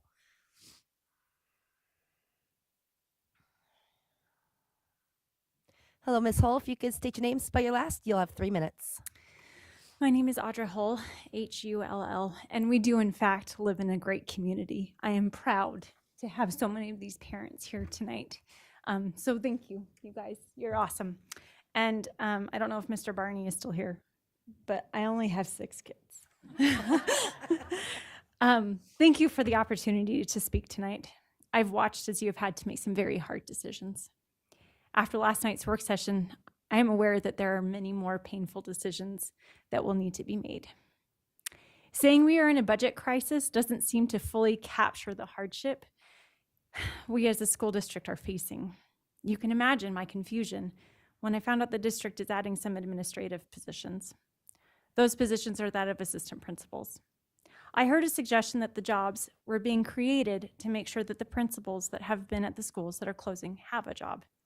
However, there are more assistant principal positions that are opening up than the amount of principals that are losing their positions.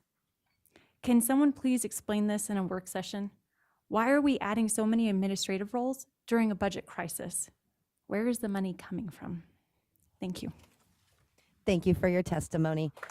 That brings us to our 1 hour time limit. And so public testimony is now closed. And with that, the board will take a quick recess. Please, board members, be back here at 7:30.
I'd like to call this meeting back to order. The board is now back from recess.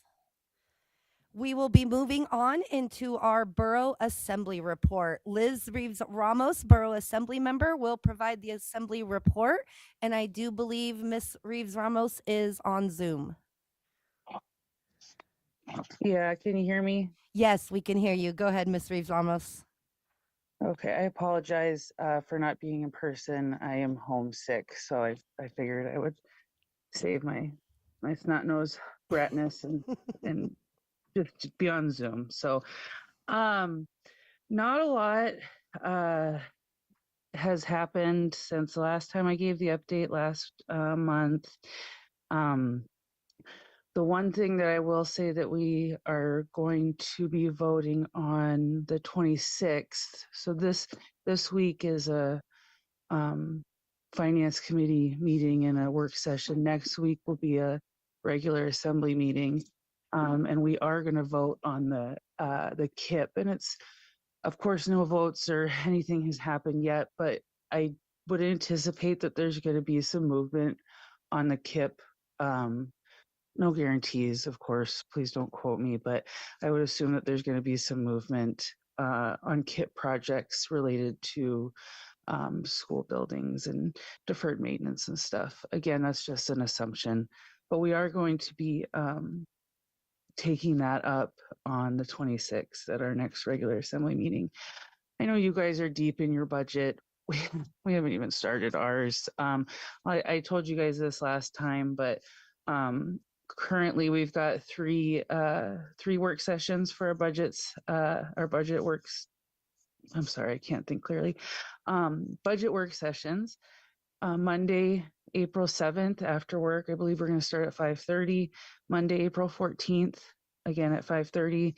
And then there's also a Saturday session scheduled for Saturday, April 19th. We're going to be starting our, I think our program overviews and the work sessions and start doing our hard work that you guys have been doing for the past couple months already. I think that's all I got for you. If you guys have any questions for me. Any questions from the board? Seeing none at this time, Ms. Reeves Ramos. Hey, thank you, and we hope you feel better. Thank you. Bye, guys. Up next on our agenda, we will move into our advisory member reports and comments, and we will start down here with Mr. Shannon. Not a whole lot going on right this second. We haven't had a regional student council meeting since our last board meeting. Our next one will be February 26th.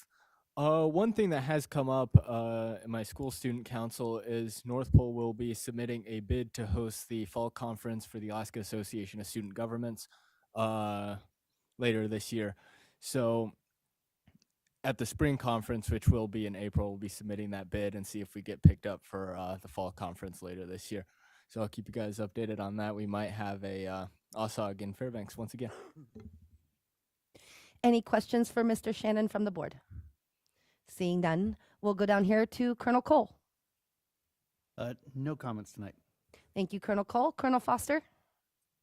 Yeah, I just want to circle back to one of the comments made during testimony about the 250 airmen that will be coming to Eielson Air Force Base as a result of the additional 4 KC-135s that are going to be bed down at Eielson.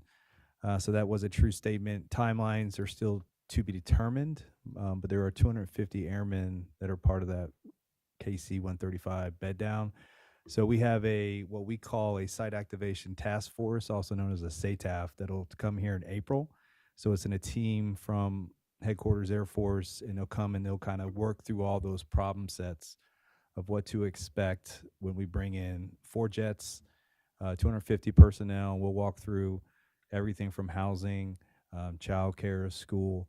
So that's what's going to take place in April. So we'll be here for about a week, and we'll kind of work through all that. And as we get through that, I'll share what I can when I get a readout of what's going on with the bed down. But that just wanted to circle back to that comment that was made during testimony. That's all I have. Thank you, Colonel Foster. Mrs. Hardy. Is there any way we can know, or a timeline when you might know how many of those airmen will be accompanied by their families and possibly their children? So a little bit harder because 250 airmen, I mean, we could play this out a couple different ways. I mean, we could say they're all 250 single people, or we could say the rolling average of what the national average of families are, right? So 3.5 and a family dog. So it's going to be a moving target, but as we get closer to execution, we'll have more of a specific number of folks that are coming in. And then Mr. Kincaid, our school liaison officer, will link up with all those families as they start to get actual orders cut, and he'll start working with those families so they understand the posture of the school district and what the school situation will be, so they'll be informed on when they get here. Mr. Dorn. Thank you for that update, and because I think it's important that we know what that information is. Could you talk a little bit to what is the military encouragement to bring families or non-encouragement? I kind of hear a mix, and I understand that I've heard that in previous deployments or new soldiers coming up, that a lot of them are commuting. They're here for a little while and they'll go back outside for home, and then they come back here. But is there something? What's the encouragement from the military to move a family to your point of assignment? So I'll give you a perspective from the Air Force, and then Colonel Cole, he may jump in with an Army one, or he may just let me answer it for the whole DoD personnel that are up here. So there are some challenges. We are remote and isolated. That's what Eielson is viewed as. I can't speak for Fort Wainwright, but we're viewed as remote and isolated. So what does that mean? So we're not a remote location, which means members come up unaccompanied for 12 months. So we're not that. We are a traditional long tour location. It's just funny to call it that because we are still in the U.S. Typically, that's reserved for overseas assignments. And for us in the Air Force, Alaska, Eielson Air Force Base is viewed as both a CONUS assignment and an OCONUS assignment. We get different entitlements. And families are encouraged to come up here. It's a great location. I'm a two-time offender of being in Alaska. I'm just really earning my paycheck up in the interior versus the nice place down there in Anchorage. But what I will say is we have put some things in place so that families don't come up here without having housing secured. So we have non-concurrent travel. So you have to get authorized to move with your family at the same time, because we don't want them to come up here and have to stay in lodging for 30 and 60 days while they look for a place to live. We want to make sure they have their housing in place prior to movement, so they're not having to expend a lot of money out of their pockets to pay for hotel and lodging. So we put a couple restrictions in there, but we don't have any restrictions for members to bring their families up here. Now, what some folks will do is they will come up here and leave their families at their previous location, and they will kind of spend their 2-year tour up here unaccompanied while their family's back in the lower 48. And you'll see that every now and then with some of our members. But there's no restrictions right now for our members to come up here. Yeah. Thank you, Mr. Colonel Foster. Colonel Cole? Yeah, from the Army's perspective. So yes, we're also designated remote and isolated by the DoD. Also, we're CONUS and we're OCONUS. So, but we're OCONUS non-foreign. So it's different entitlements. Remote and isolated designation is also the same thing. It's just appropriated, non-appropriated funds, how we can allocate some of money that Congress gives us for some other functions. The Army wants every soldier to PCS, to Alaska, with their families, right? And so on the Army side of the house, for you to get concurrent travel with your family members, for us, it is only revolves around medical care or health care. And specifically for those family members that have special needs or specialized care. And typically, if they have 2 or more specialty providers that they have to go to, chances of them getting concurrent travel are a little bit lower, just because the remote isolation and the availability of providers, in interior Alaska. So on the Army side of the house, that is the only restriction that we have. And basically what they do is for families to get added to orders, they go see a doctor where they're at. The doctor talks to doctors up here. The doctors up here said, yep, we're good. We can take care of you. And they put them on orders and they come on up. So not a huge restriction on the Army side, but things, it raises concerns that the military does have, right, for the community. We are taking a look at things that the local community can provide our family members as well, right? So you heard housing on the Eielson side of the house, that was a concern. And on really both sides of the house, medical really is for those family members that require specialty care. Schooling doesn't really come up on if we're going to send family members up here, but that's where we currently sit on the Army side of the house as well. Thank you. Any other questions from board members? Seeing none at this time, we will move into board committee reports. Do any of our board members have committee reports today? Mrs. Hardy and then Mrs. Carol Hubbard. Mine's real brief. The Diversity Committee will be meeting in this boardroom tomorrow, 5:30, and I am excited to have another great meeting. So you can tune in. It's available online. Thank you, Mrs. Hardy. Miss Carol Hubbard. Thank you.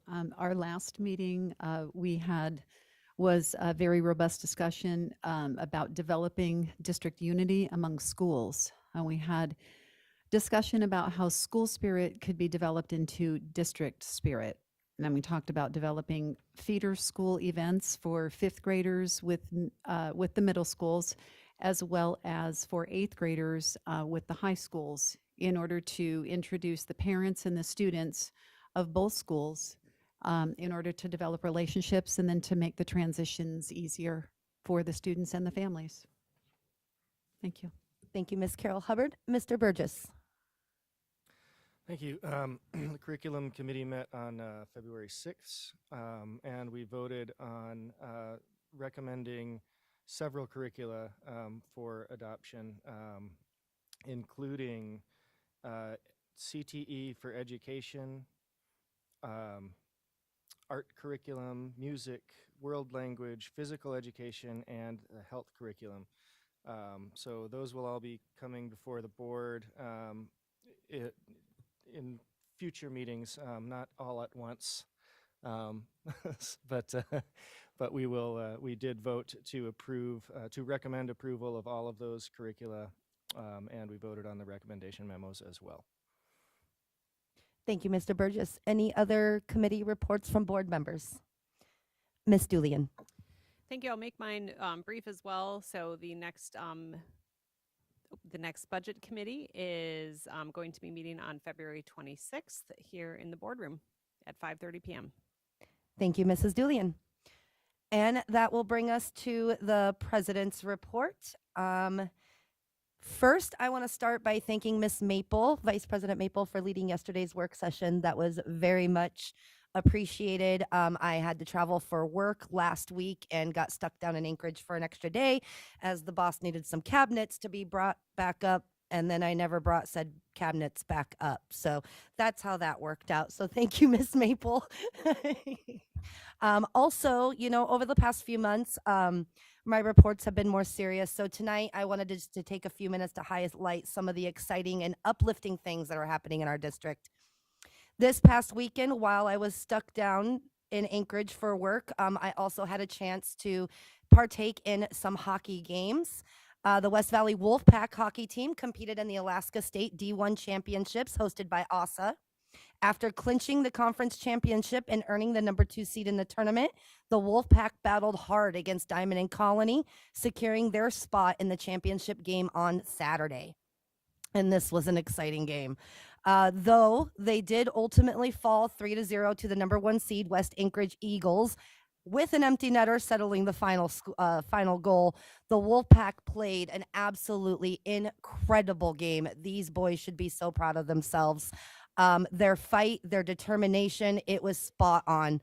A big shout out to West Valley Wolfpack hockey players, Quinn Iranaga, who is a senior, Riley Powell, who is also a senior, and then of course Jace Burnett, yes, that is my boy, who is a sophomore. They all earned all tournament, all state honors. And so super proud of them. Way to represent the Wolfpack. Upcoming events tonight, actually going on right now. The West Valley Wolfpack basketball team is taking on the North Pole Patriots in their final conference game of the season. The Lady Patriots played at 6 p.m. And so it's an amazing night at Hoops that is going on right now.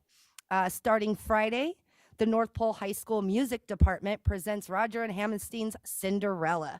Shows will run each weekend through March 1st. Make sure you check it out. I already got my tickets for this weekend and I'm super excited for it. Lathrop High School added a special touch to parent-teacher conferences this past week with band students coming together for a live performance on Friday. It was really cool. There is a video on Facebook. You can go to Lathrop High School's Facebook page where they have that there. It was just really fantastic to see our students sharing their talents there at student-teacher conferences. Looking ahead, it's hard to believe that we are already through midway February. Absolutely craziness. Spring break is around the corner and the countdown to graduation is officially on. This is my favorite time of year and I'm really looking forward to the important work ahead as we finish strong together. Let's keep celebrating the great things happening in our schools. And just once more, a big shout out to all the amazing athletes and kids in our district who are just living their best lives right now. With that, I will turn it over to Superintendent Dr. Meinert for his superintendent's report. All right. Thank you, President Burnett. I'll start out commenting on testimony this evening and thanking Ms. Lindell for her willingness to volunteer in our schools. I had a chance to meet with her during break and let her know what the process is. But for those listening, we do love having volunteers in our schools. Connect with the school that you might want to volunteer at. And we do have a link on our website under the Human Resources Department that has a volunteer packet. We do have everybody that works in our schools that potentially will interact with our students, fill out that volunteer packet. But just want to thank Ms. Lindell for stepping up and seeing the need in our schools. The district is nearing the end of the Climate and Connectedness survey period. Staff and students have until February 21st to complete the survey, and families have until March 21st. If you haven't completed the survey, we encourage you to do so, and you can find more information on our website. We just put up a new slide today with links and information. That data is very important for the district as we plan for future years. I'd like to congratulate Mark Winford, principal of West Valley High School, for being named the 2025 Alaska Association of Secondary School Principals for Region 6. AASP sponsors regional and statewide Principal of the Year recognition awards to honor the educational leaders who play pivotal roles in student success. And Principal Winford is an excellent example of what a principal should be, and we're very blessed to have him work at West Valley and with the school district. West Valley has it going on because the VFW Post 3629 recognized excellence and patriotism in our community by naming JROTC instructor Carlos Cruz as the 24-25 Teacher of the Year. So congratulations to Carlos, and thank you for your work with our can't speak this evening, JROTC students at West Valley. There must be something in the water at West Valley because they've earned a lot of recognitions for their excellent staff members this year.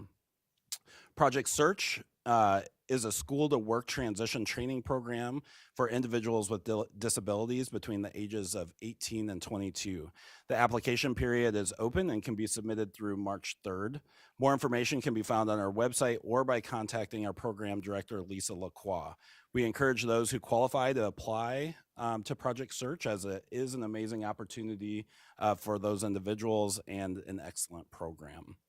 A huge thank you to Delta Airlines for donating $10,000 to North Pole High School student programs, including wrestling, softball, Future Farmers of America, and the Engineering Club. Please be on the lookout for communication coming from the district this week regarding redistricting options. I'm hopeful we'll have 2 initial scenarios for families in the community to provide feedback to the school district administration on. We will leave that open for several weeks, collect that feedback, and then potentially either finalize the redistricting options or have additional engagement opportunities. So really looking forward to the feedback that comes from those surveys and encourage people to fill that out. I want to express my sincere appreciation to the community for its engagement throughout the school consolidation process. The level of care and commitment to public education in our neighborhood schools is impressive. Throughout this process, many valuable ideas and insights emerged, and these will help shape our path forward as a school district. As the district continues its strategic planning efforts, I look forward to ongoing conversations about how we can build on those ideas and strengthen our neighborhood schools and expand the options available to our families. Lastly, as we discuss the administration's proposed budget this evening and the board's work through the recommended budget to close a $16 million deficit, our district is faced with incredibly difficult choices, and frankly, choices and decisions no one wants to be forced into making. The reality is that inadequate funding from both the state and borough leaves us with no option but to continue reducing services and options we provide our students, staff, and families. Every cut we make throughout the budget process directly impacts our students, and we all feel the gravity of those decisions. I want to take a moment to sincerely thank our administrators, support staff, and teachers for their dedication to our students in an incredibly challenging time. Their hard work is reflected in the incredible growth we are seeing across our schools. Reading proficiency is on the rise. Graduation rates hit an all-time high last year. Attendance is improving, and our climate data continues to show positive trends. These gains are a direct result of the extraordinary efforts our staff, even as they navigate, because of the efforts of our staff, even as they navigate increased challenges year after year. In closing, Alaska students deserve so much better than what they're getting.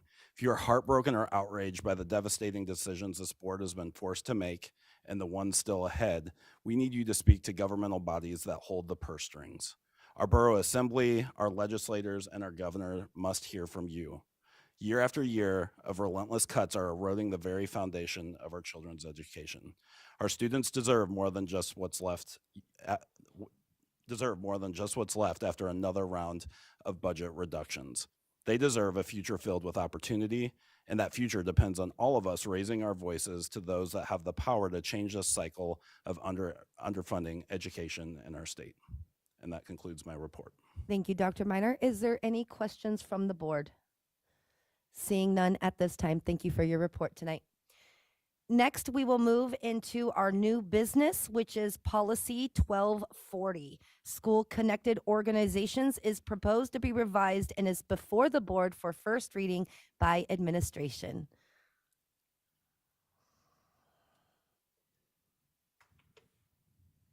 Hello, Ms. Dillard and Ms. Gillum. Good evening.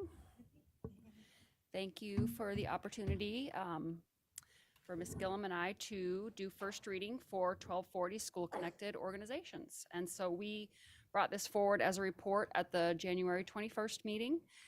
School Connected Organizations, we're talking about booster clubs, PTAs, that's all under the heading School Connected Organizations. This is a ASB model policy that we brought to Policy Committee in October. And so, as I mentioned at the report, it's not anything special that we're bringing it forward as an individual policy. It's just that we had already moved forward with Article 1 and had pulled this aside for broader stakeholder feedback at that policy committee. So now we're bringing it forward to pass. If the policy is adopted by the board, current school connected organizations will not need to go through the approval process, and that information will be spelled out in the administrative regulation. We've already been working on the administrative regulation, working with principals. Principals overwhelmingly approve of this direction, and the administrative regulation will be ready with the policy if it's adopted at second reading. And I think with that, I will take any questions if you have any. Fantastic. Okay, questions from the board over this policy? Mr. Doran.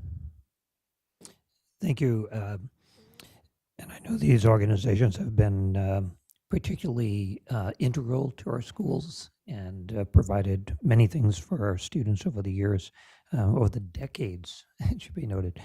The one thing I wanted to just hear is what are the guardrails, or where do they fit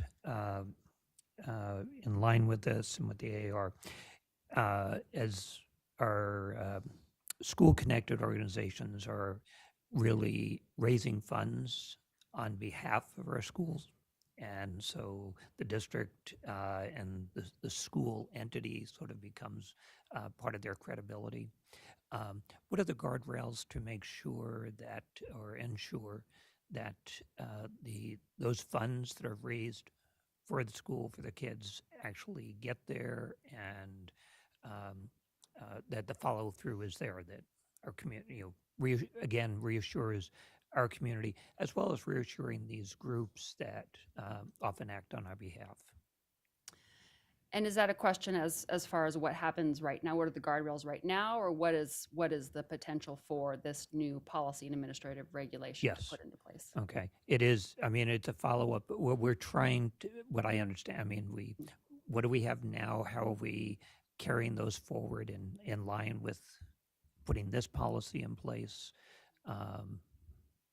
So it's that combination of current into the future.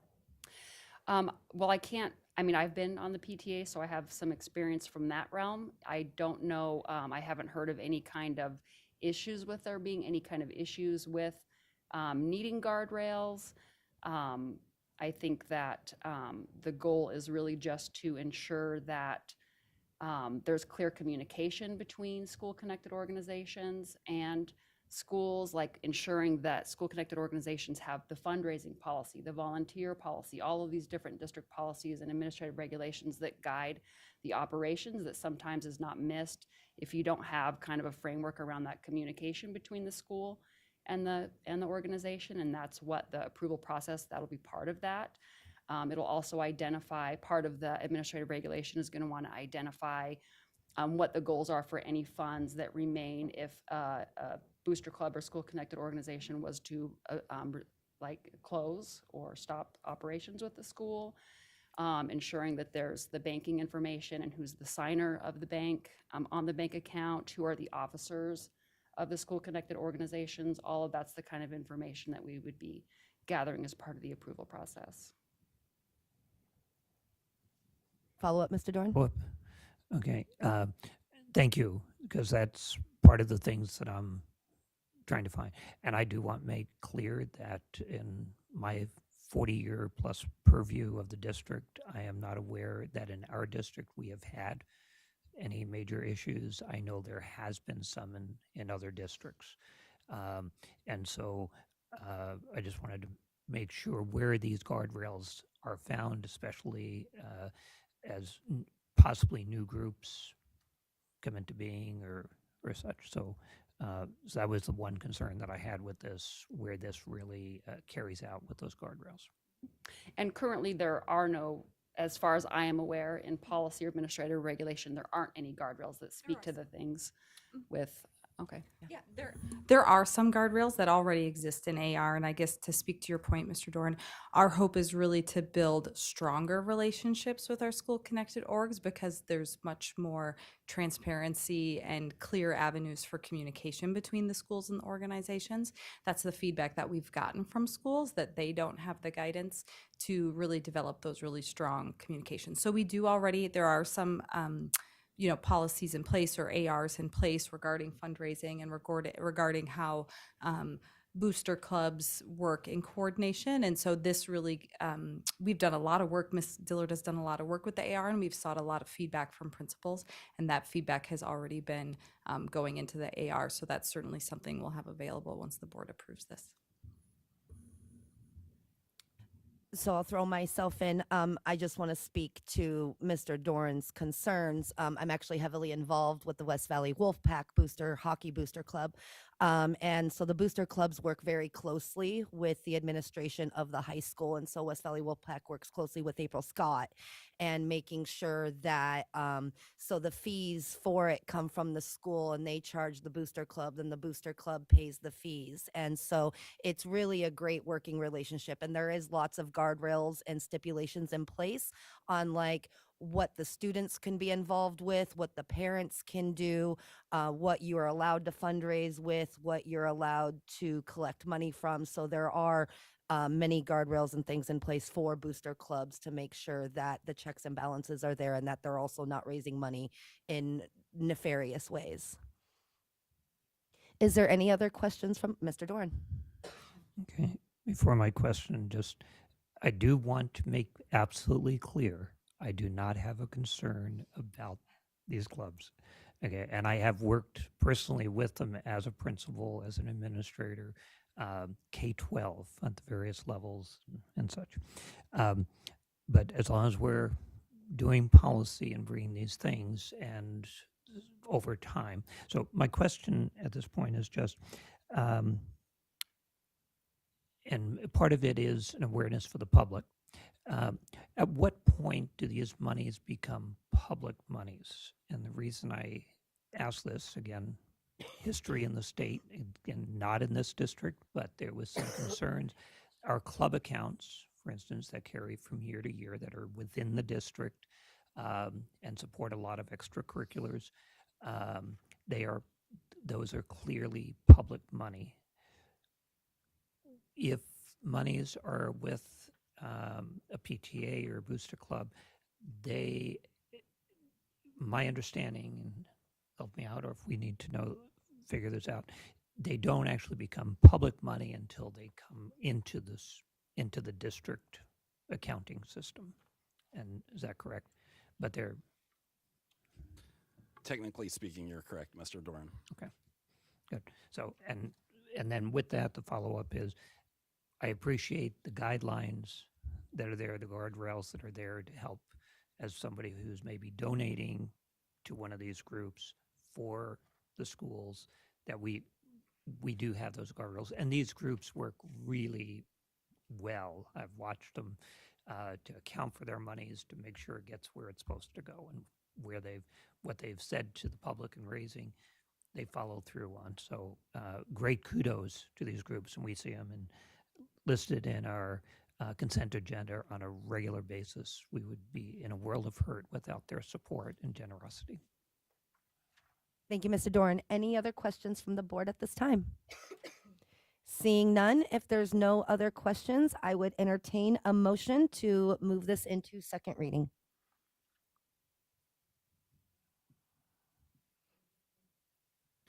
Move to approve first reading, public hearing, and advancement to a second reading and vote of BP 1240, school connected organizations. Second. Any other comments from the board? Mrs. Richardson, would you please call? Oh, sorry. The public? That's right. To the public, is there any testimony on this item for the public? Seeing none at this time, we will come back to the board. Mrs. Richardson, would you please call the vote? Mr. Shannon, Yes. Colonel Foster, Yes. Colonel Cole, Yes. Mr. Doran, Yes. Mrs. Hardy, Yes. Miss Maple, Yes. Mr. Burgess, Yes. Miss Julian, Yes. Carol Hubbard, Yes. Burnett. Yes. Thank you. Motion carried. Thank you. That will take us into our information and reports with our FY26 proposed budget presentation. Superintendent Dr. Luke Minor, accompanied by Andy DeGraw, Chief Operations Officer, will present the administration's FY26 proposed budget. And with that, I turn it over to administration. Thank you, guys.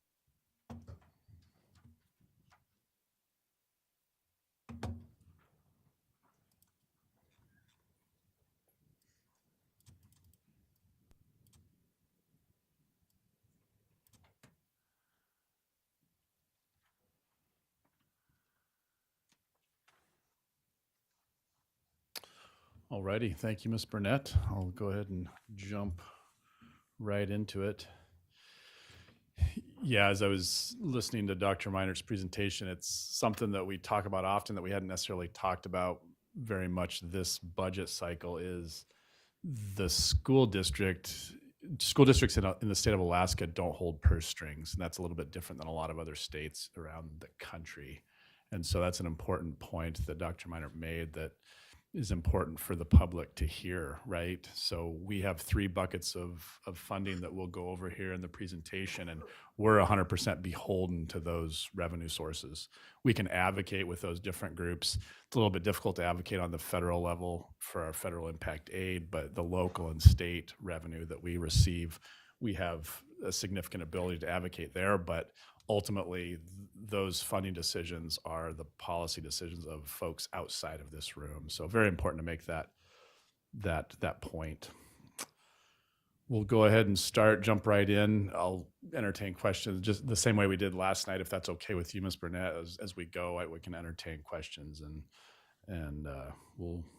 I will keep my head on a swivel. All right, and I'll stop and if I see somebody. And all right, so starting out with student enrollment, a look back to 2014. We look at enrollment, a historical number as well as current and projected, because that's a significant driver of revenue at the state level as well as to a lesser extent at the federal level. So going back to 2014, we had a little over 14,000 students. You see the steady decline there, a big decline in the COVID era, and then a gradual comeback, but then a continued decline since 2023. And significant decline this year of about 600 students, a little more than 600 students, and then a projection of 11,626 for FY26.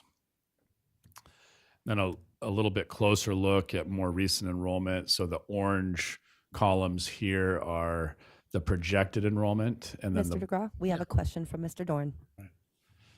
Okay. A request. I'm sorry I didn't make that last night, but also to note for the public, when we have the graph on student enrollment, it'd be if we could get the overlay of the borough population on the graph, because I think what we often find when we look at these numbers, people think, well, students are just leaving, but our population in our borough has gone down somewhat similarly, except maybe for that big dip. But I think that's an important thing, and we know there are other demographics of how many young people having kids and those types of things. There are other issues, but that population graph is significant. Yeah, that's what I was just going to add, and you said it, Mr. Dorn, is in addition to just the actual populations, kind of maybe a demographic number on household size, average household size. We know, I did see a report, I think it was the most recent one, maybe a year ago, that the population of the borough is aging, and so fewer dependents in each household in the borough. So we could grab a number there as well. And just that brings up, we have a lot of requests that were made last night. We have fielded those requests. We're working on that. A small number of them I'll report out here in my report tonight. And then as we take additional requests tonight, we'll be providing information up to the next work sessions, in the work sessions, and so on and so forth. So, but just know we're diligently working on those requests. So yeah, back to student enrollment, the closer look back, FY24, 25, and then projected to FY26. The orange is the projected number, and then the black is the actual. And so you can see I'd kill for a year where that black column is higher than the orange. It did happen in the comeback out of COVID. We were forced to project conservatively, and because of a number of different reasons. I would love to have a year where students come in above our projections, but that hasn't been happening as of late. So. We have a question from Mrs. Julian. Thank you so much, Mr. DeGraw. We talked about it a little bit last night, but I'd like to make sure that when we look at this last year, where we lost over 600 students from projected to actual in fiscal year 25, we talked a little bit last night about making sure that we understand where were we losing those students from. I recognize that we lost quite a few from our correspondence program just because of some policy changes. And I think that it's important to note that, which was an outlier in that 5% decline in 1 year. So thank you. Yeah, and one of those requests that were made last night, Ms. Julian. We're working on some projections, a little bit more significant decline in the projection, and then what that would mean on the revenue side of things. So we'll have that information hopefully by our next work session next week. So then looking at our revenue trend over that same time period, looking back to 2014, you can see similar, obviously follows a similar pattern to our enrollment, a steady gradual decline over the years, a comeback coming out of COVID, and then renewing the decline here in the last year or two. That increase coincided with an increase of enrollment, as I said, coming out of COVID, as well as we have seen an increase in supplemental funding from the state, and then a significant increase as of late in the borough, the local contribution. So, but looking back to 2014, you can see pretty much a $30 million drop in total general fund revenue. So that's certainly significant. A summary of our budget deficit. So $16 million estimated beginning deficit at the beginning of our budget cycle for FY26. 10.3 million estimated as increased expenditures, and then a decline of approximately $5.7 million in state and other revenue, the majority being state. We have a question from Mrs. Julian. Thank you, Andy. Mr. DeGraw. Andy's fine. So I'd like to know a little bit more about that 10.3 million increased expenditures. Of that amount, and I asked this last night, but I just wanted to clarify this for my own notes. Of that amount, how much is represented in kind of our annual step increases that we can pretty much be assured of that every year we'll have a similar increase? Yeah. So based on the most recent year's increased salary benefits, about 60% of that would be attributed to steps and salary increases, as well as benefits. As I thought on that additionally, and we'll talk about this a little bit more later in the presentation, we had a benefit rate increase, and that adds another 1.6 we'll see in the presentation. So that's in addition to that 60%, roughly $5.5–6 million plus the benefit rate increase additionally. Follow up, Ms. Julian? Yeah, just to clarify then, so it's about right now we're assuming that we can project that about every year it's about another 6 million, 7 million. So I would say I would qualify that with the contracted based per the negotiated agreements with FEA, ESSA, and FPA. The annual salary schedule increases respectively for FEA and FPA 3%, and then for ESSA 4% annual increase. So, those increases are wholly dependent on those negotiated agreements. And that can be anywhere from, in my time here, I've seen anywhere from a 0% increase to the 4% is the high in my time for ESSA. Mr. Doran. I always love it because you prompt my thinking, push me out in it. In our budget packet that we have, when we look at salaries and benefits and this 10.3, this $10 million, and the estimate has been the same since the fall. Basically, we're factoring this. However, we're cutting significantly on staff. So has that been taken into account, or we're still just ballparking? Yeah, so the reducing the staff would be eliminating that, would be part of the way of eliminating that $10.3 million deficit. So we are reducing the salaries and benefits through the staff reductions that we'll see further in the presentation. Okay. So yes, it does become a smaller number. The $16 million deficit is based on moving our staffing and number of schools current year, FY25, moving that to FY26, establishing the deficit, and then reducing to get that expenditure level down to meet our anticipated revenue. So yes, the reductions would be eliminating that $10.3 million deficit. Okay, go ahead, Mr. DeGraw. Right. Fund balance is a big topic of conversation each year. I want to immediately point out this number has been updated. I had grabbed an incorrect number. Might surprise folks. We deal with other fund balances, not just the state, not just the borough. We actually deal with other fund balance numbers, and I had actually grabbed the incorrect number. So I noticed that this morning, updated it immediately. $13.4 million is the state calculated number, and we're capped at 10%. We currently have, as you can see, approximately 6.8% in fund balance, $13.4 million. And again, we're referencing board policy 412 there. We had good dialogue around that yesterday. We're right in the middle of that range, which in my time, when I began, we were at a relatively high level. We talked about this. We dropped significantly. In COVID, we dropped to basically zero. And that was quite a tenuous situation, and we've recovered nicely. Appreciate the board. The board has made several very intentional decisions to get that number back to a reasonable level. So, Mrs. Hardy, Ms. Julian, and then I have a question. I jumped apparently to the front of the line.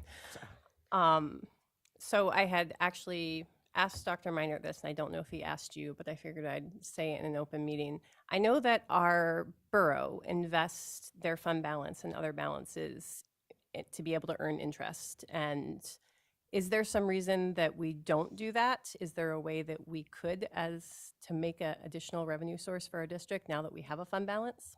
So the way it is set up is the borough is our central treasury. So we don't have the ability to invest our funds directly. They do that on our behalf, but we do receive interest income from the borough.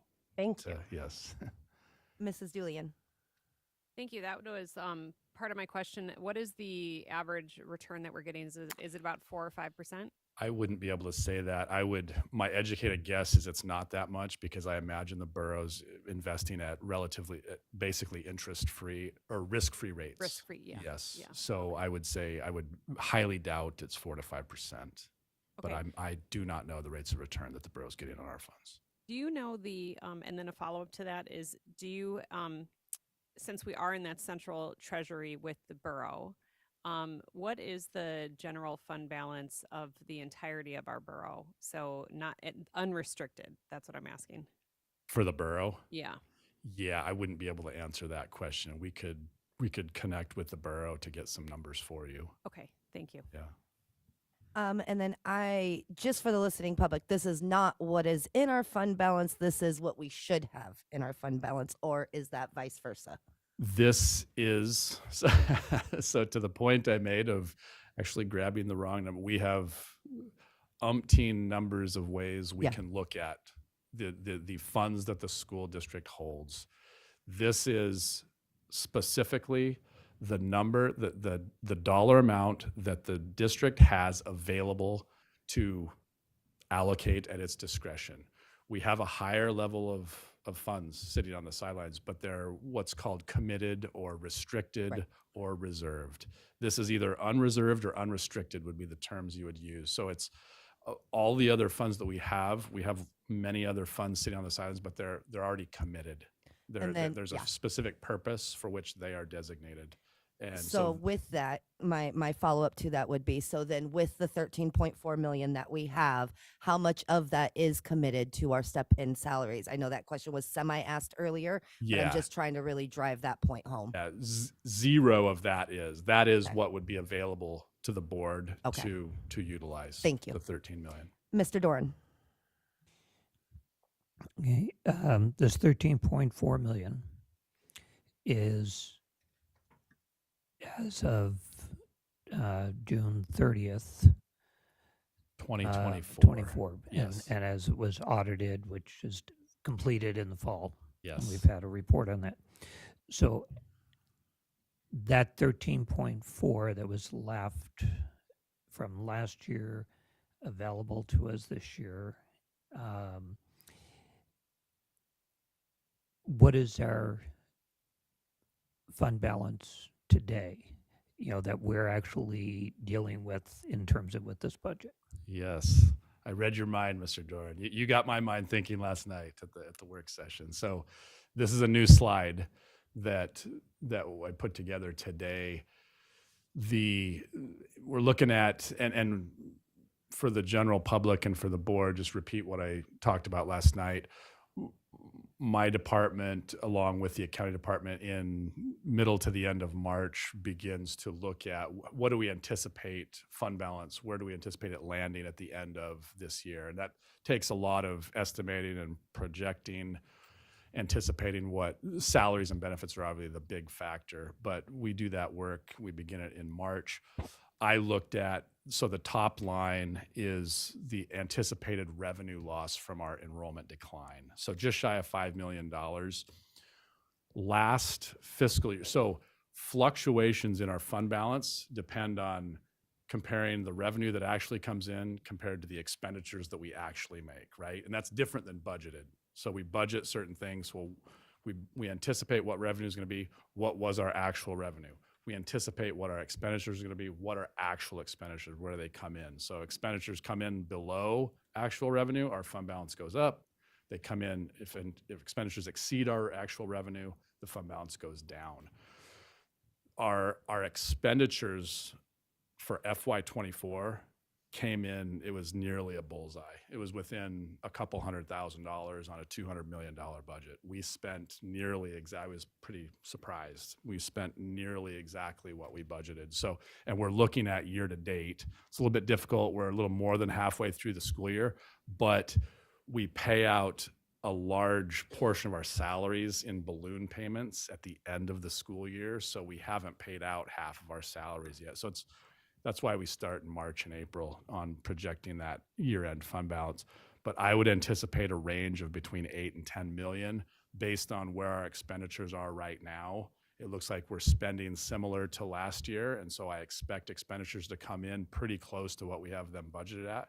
Combining that with the decrease in revenue based on that 600 student decline, I would anticipate a range of between $8 and $10 million year end. That's kind of a long-worded, hopefully, answer to your question. That number, that range might change as we start in March and April to project, but hopefully that range narrows because as time goes on, the certainty increases. Did you have a follow-up, Mr. Doran? Or sorry, you weren't. You look like you had a question. Yes, I can be in the queue. Okay, cool. Ms. Delian. Thank you. I have a clarifying question then. So just to, so I'm totally tracking here. We have because we had 647 students that we lost this year, the projected revenue from the state that we had projected last year, because our projections for a decrease in enrollment wasn't as severe as a 5% decrease, which is what we had. So we are using our fund balance to make sure that we have everything that we need for this current fiscal year. So when we are planning, if we are planning on using fund balance in any way for fiscal year 26, we really should be looking at that 8 to 10 million. Correct. Okay, okay, great. Thank you for adding that slide. Mr. Doran. Because it was Mr. DeGraw's fault. Okay. He was looking at you very intensely. He read my mind, and that threw me off, and so I'm on a new question. It threw me off. Okay. Or a new comment and observation, because I do really appreciate you reading my mind and having this slide there, and referencing that unanticipated dip in enrollment, that the administration took the time last fall to look at the whys, and do some analysis on that, which I think was really good. And indeed, a large number were best students for whom, under state guidance, we had been paying, allowing the allocations to be used for private tuition and basically dual enrolled students. Following the court discussions and some things still pending, we ended that policy. And why I wanted to mention it, because I think it's really important that several districts who continued the policy which the courts have questioned, are being sued. And our district is not, because we are following the court's interpretation as it's going and our state constitution. So I appreciate, even though it meant we had to dip into fund balance a little bit more than we had anticipated, that the forward thinking of the district and action by the administration has actually put us in a better position long term. And then it's also related to the conversation we had earlier, and I appreciate the two colonels that commenting on families coming to Fairbanks. That was the other major area. We had people who moved out of state, moved out of town, out of the borough, but also we had a significant drop in military-connected students. So again, it just rounds out a little bit. I think that's important, but I especially wanted to note the district's forward thinking, which really shows good accountability in the financial areas. We'll go down here to Miss Carol Hubbard. Thank you. I just mostly want to clarify on the slide before we had the 13.4 million, and that said 6.8%. And so we talked a little bit last night about how we need to keep that window of 6 to 8%, and that we really don't want to go below 6. And so then if we only have 8 to 10 million, I'm just wanting to just clarify that this isn't money that we should be even considering spending, because this is, it doesn't get replaced. So this really isn't on the table to kind of just go, oh, we're just going to solve the problem with this money, because we're already at the low 6. Does this even match 6%? No. At 8 to 10 million, it's not Correct. 6%. It's shy of that. Correct. So we're below even the low end of where we should be. Okay. Yeah, and we talked a little bit about this last night, Ms. Carol Hubbard. Just one-time dollars sitting in fund balance. Administration's position is to encourage the board to avoid utilizing those dollars on regular ongoing expenditures. Part of righting the ship, so to speak, figuratively speaking, is avoiding that bucket of money for ongoing expenditures. Okay. And just to clarify, thanks for bringing that up, Ms. Carol Hubbard. The 6.8%, the state calculation, there's a cap that the state caps us at 10% of our current year general fund expenditures. So that $13.4 million represents 6.8% of our current year general fund expenditures. So thanks for bringing that up. Okay, continue, Mr. DeGraw. All right. So then the other calculation that we track regularly is the borough calculation. This calculation tracks 5 different funds. The state calculation is just the general fund. The borough calculation tracks the general, transportation, food services, equipment replacement, and risk management funds. Ms. Hardy had a question on what that borough calculation cap actually is. It's 40% of the current year local contribution. So in today's dollars, that would represent a little bit more than $23 million based on the $58 million local contribution. And yeah, you see a listing of the different fund balances. You notice a difference in the general fund number here on this calculation compared to the state calculation. That's because the borough does not allow us to subtract out outstanding purchase orders or encumbrances from that number, and the state does allow us to subtract those encumbrances. And then a little over $2 million in transportation. Food services, there are dollars in that fund, but they're all restricted. This is an unrestricted number. They're restricted to food service activities. It's federal dollars. There is a negative $300,000 in the equipment replacement, and then about a $3 million balance in our risk management fund balance. Mrs. Julian. Thank you, Mr. DeGraw. So just to clarify, so the general fund right there, there in that 15.6 million is, a couple million in encumbered funds for purchase orders. So thank you for clarifying that. The transportation and the risk management and also food services, those are all general funds then that we direct, correct, and hold, and so it's it's not necessarily restricted money, is it? Or is it money that we have directed to place in these buckets within our general fund? So that's 100% accurate for the risk management fund. Those Okay. are 100% district dollars. Thank you. The benefit rate funds the dollars that go to that fund out of the general fund to risk, pays our insurance liability bills. The transportation and food service funds are a mixture of district funds as well as state funds in the transportation fund, and then federal funds in the food service fund. So it's a combination there. Currently, right now, 100% of the dollars in the nutrition services fund are federal dollars, restricted. That's why it shows 0. So there Follow are- up, Mrs. Julian?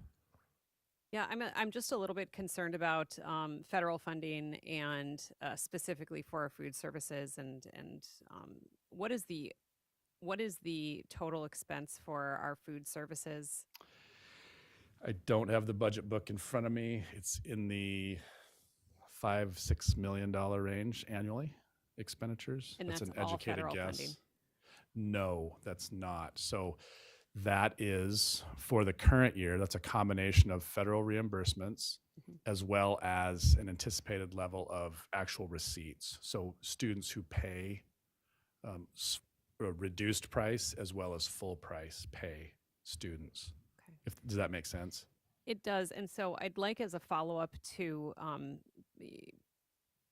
understand a little bit more about what percentage of that food services is from federal, and perhaps I'm just anticipating if there's a need for us to cover federal funds that might not come, what is that amount that we'd need to have in place? Yeah, we can get that information for you. So anecdotally, this is going to be a general response, not exact, but I would estimate that the federal reimbursements cover probably 70 to 80% of the expenditures, the total annual expenditures, and then the reduced pay and full pay amounts are probably in the remainder of that. Historically, the district has had to subsidize in a similar fashion that we subsidize transportation services. Historically, the district has had to subsidize at lower levels the nutrition services fund. We haven't had to in the last few years because through COVID, I don't know if folks recall, meals were free to all students and they were reimbursed at higher levels. So we actually built a fund balance in the nutrition services fund, significant fund balance, but we've now depleted that. Not completely, but to a large degree. I would anticipate us needing to subsidize that fund possibly in the next couple of years, return to that. At lower levels, historically, we've had to subsidize in the range of $300,000 to $500,000 a year. And that's going back for probably 4 or 5 years was the last time we had to subsidize it. Hopefully I'm not confusing folks, but we'll get exact numbers to your question and have those numbers available at a work session. Mr. Doran? I'm fascinated with the negative on equipment replacement. That was a fund that the board and administration set up years ago to set aside some money to replace equipment. So this is June 30 numbers.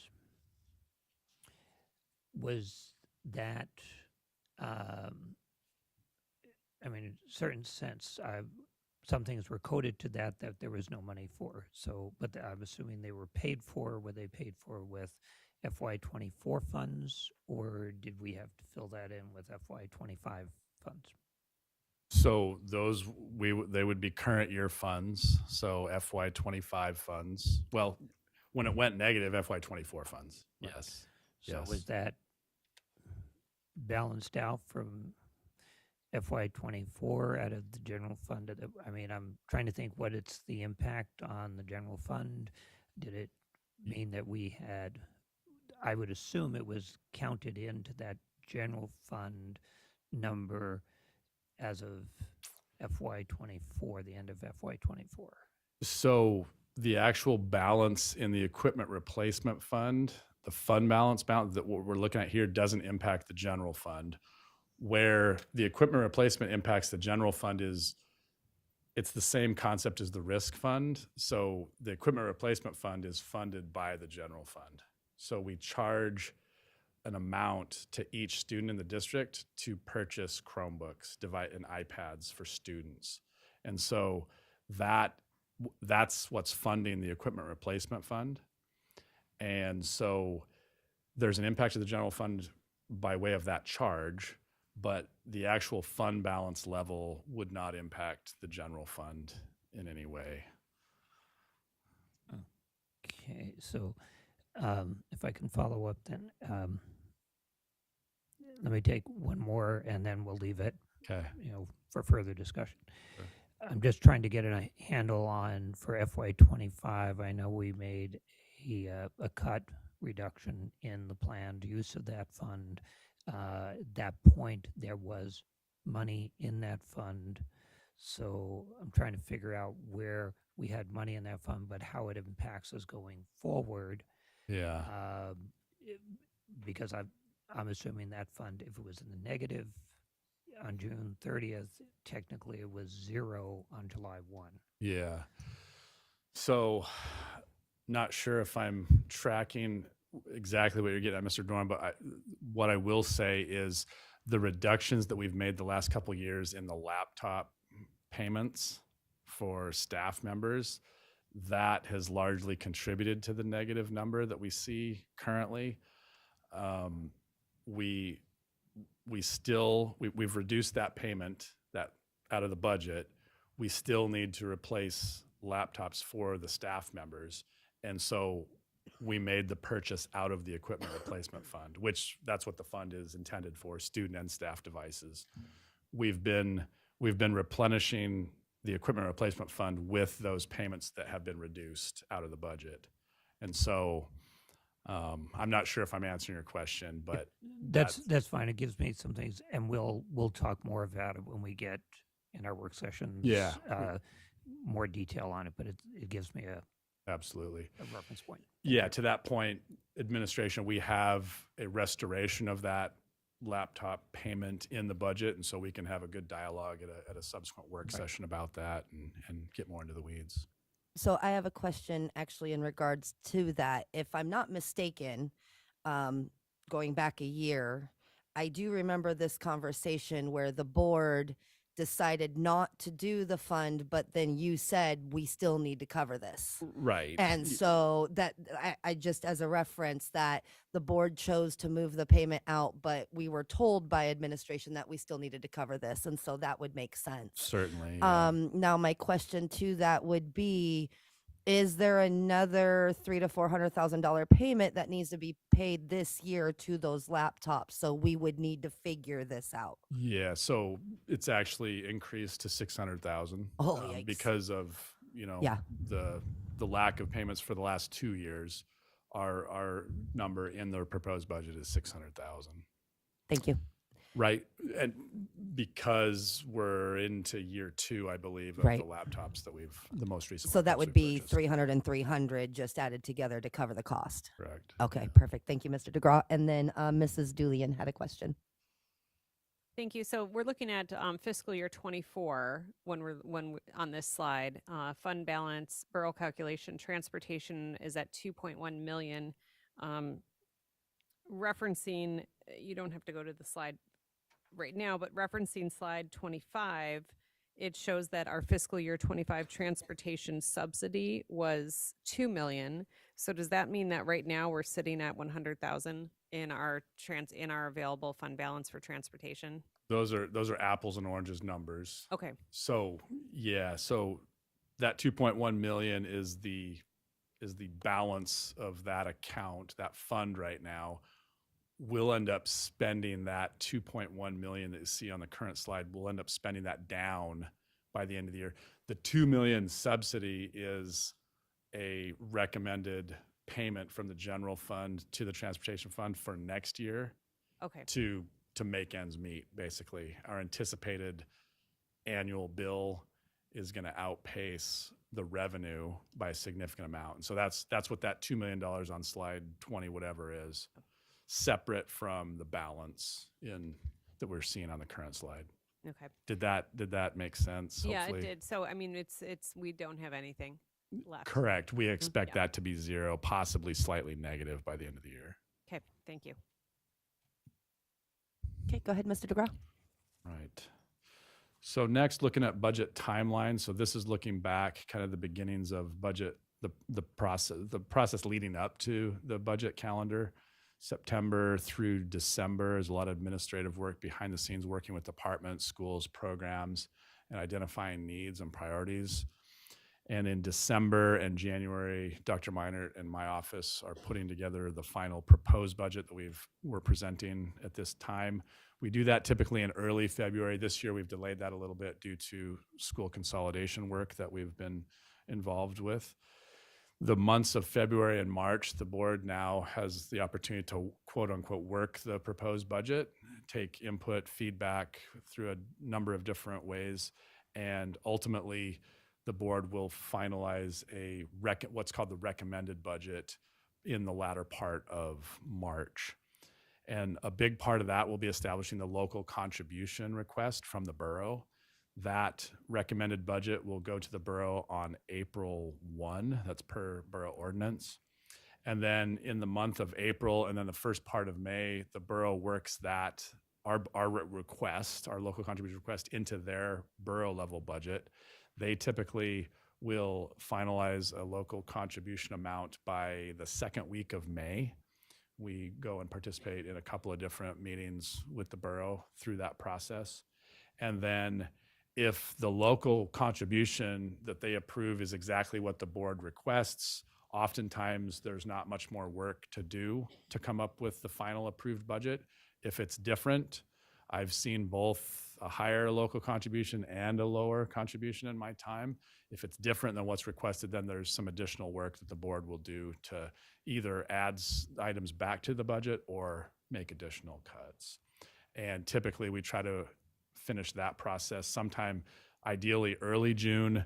However, the last few years, the state has kind of drug its feet a little bit and ended their process a little bit late. And so our process has drug out into middle and late June at times. And then finally, our office finalizes that approved budget and presents it, submits it to the state by the deadline's July 15th. So that's timeline that we're looking at.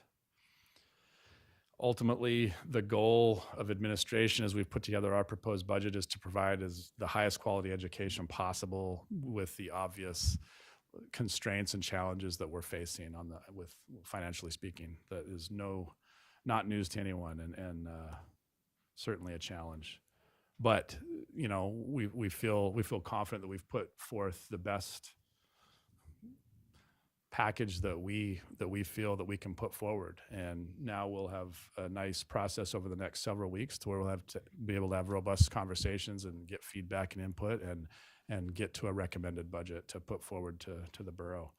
There's several assumptions that we make on the revenue side in order to put together the proposed budget revenue. We've assumed a base student allocation or BSA of 5,960. That's status quo BSA. Obviously, there's attempts going on right now in Juneau to get that number raised, but for now we have it at 5,960.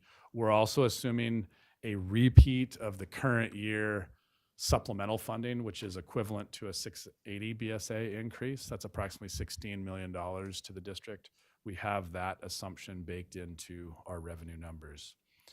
We've projected an enrollment of 179 student decline for next year at 11,626. We'll have additional conversations about that number based on requests from last evening. And then we've also assumed an increase in the local contribution of $2 million, going from $58 million to $60 million. Just real quick for me, I know that most of this discussion happened last night, but for my request, I would support seeing that decrease in enrollment around 300, please, for the budget tool that we'll be using. Okay, and we'll provide that information at a work session, and we're also going to incorporate those different scenarios in the Balancing Act program as well. Thank you. Mrs. Julian. Thank you. I think it's important to state, I stated this last night, but the The assumptions that are built into the budget, and we talked about this during the budget committee as well. These are relatively rosy, and that's I'll stick with that term. We are assuming in this budget that I'm going to call it a $16 million calculated risk, and that is that we will receive that one-time funding of $680 in addition to the BSA. If that does not come through, and I think it's important for people to understand this, that if that does not come through, we have another $16 million that this body has to figure out, and we only have right now $8 to $10 million in reserves. Okay, that's important for people to hear, and what they can do is they can advocate for that number. We have a decrease of enrollment that's projected at 179, which is a 1.5% decrease based on our enrollment right now. Last year we had a 5% decrease. I support also that we get a little bit more conservative with that number. So thank you for putting that together in future budget projections, because of course our revenue is based on enrollment, one of the major ones from the state. And then of course there's the increased local contribution of $2 million. It's I believe right now that our borough reserves are sitting at about between $40 and $50 million. I don't know the exact number. I'm not going to misquote it right now, but likely that might be a reach into reserves to get them to that $60 million total local contribution. So when I look at this proposed budget assumptions, I still think that this is a little bit risky. However, I appreciate that what can we do after 7 years of cutting over $40 million in our budget? Yes. So 100 different thoughts going through my mind right now. Because, you know, as a financial person, my nature is conservative, right? You're preaching to the choir, Miss Julian, and there's layers and layers and layers of, you know, nuances and what do you do? When I first got to the district, it was a regular practice to pink slip employees, you know, and I appreciate, I'm with you. You're preaching to the choir, Miss Julian. You really are. My default approach when I first got to this district was I would never even have dreamt of assuming that 680. Nope. And so instead of a $16 million deficit, it would be a $32 million deficit. So I think as people, we evolve. I've evolved in the 7 years that I've been here. When we first got here, like I say, we were pink slipping on an annual basis.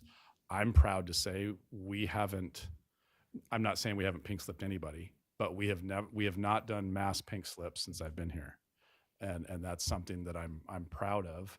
And so I guess I want to get it's a balance, right? And so when we look at, I appreciate 100% what you're saying, and I don't disagree.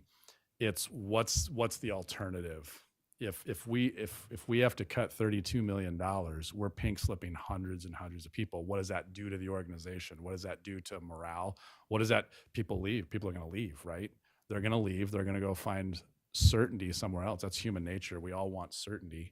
And so, I've found it within myself to, you know, as a I'm basically the financial advisor of the district, and I have stepped out of my comfort zone, and I agree. We're out on a limb, so to speak. We are. I don't disagree with that at all.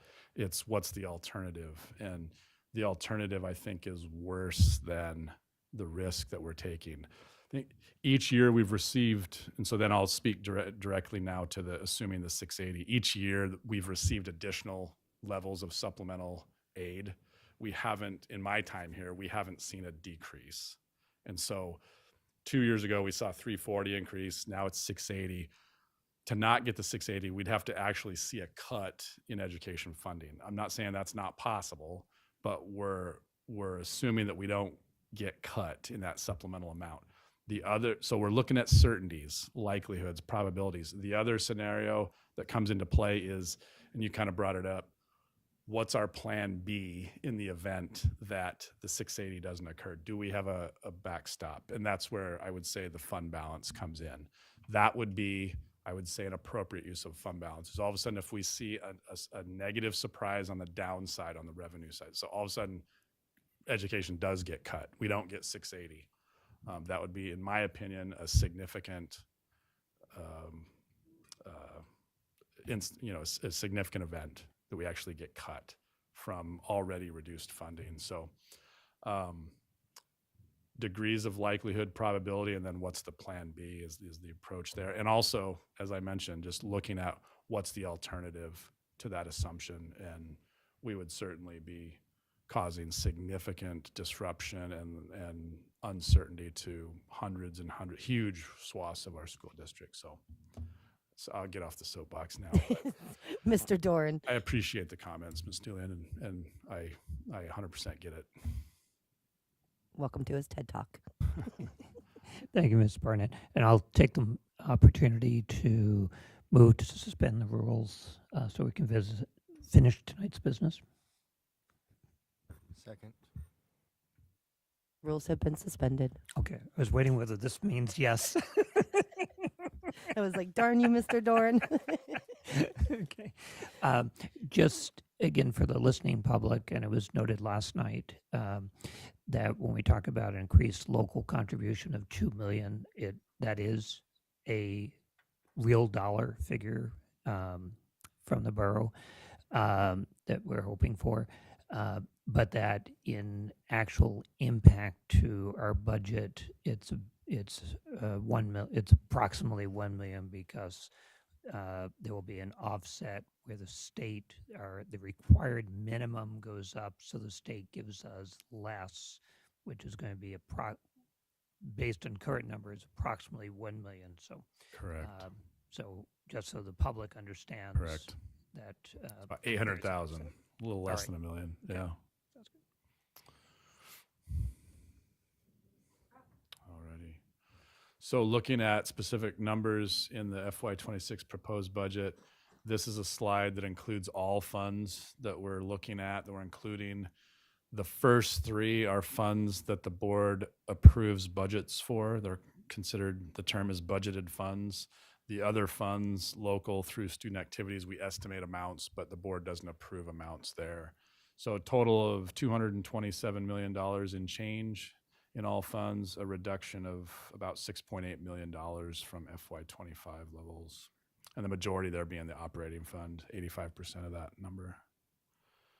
Specific general fund revenues, and these are the three buckets that I talked about at the beginning of my presentation. So local, state, and federal revenue sources, state being the largest at 62%, 32% being from the local borough, and then 6% from our federal sources.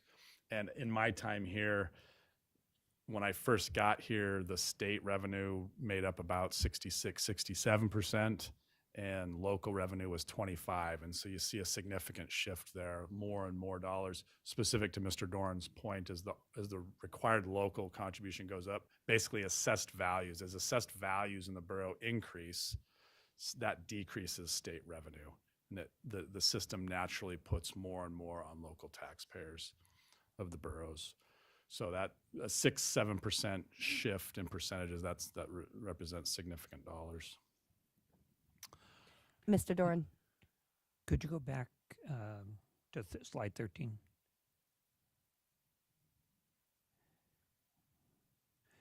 Okay. Am I correct, or that's actually expenditures? Because we don't get revenue from We operating match expenditures to revenue in all the funds. So that number is representative of both revenue and expenditures.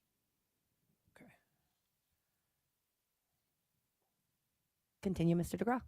All right. So specifically looking at the specifics of those revenue sources at the local level, 98% of that is the local contribution that I referenced earlier. Expect it to be $60 million. Well, that's what we have in our proposed budget. The other 2% is local building rentals of our school buildings, and we get some rebates on our purchase card program and utilities here in town.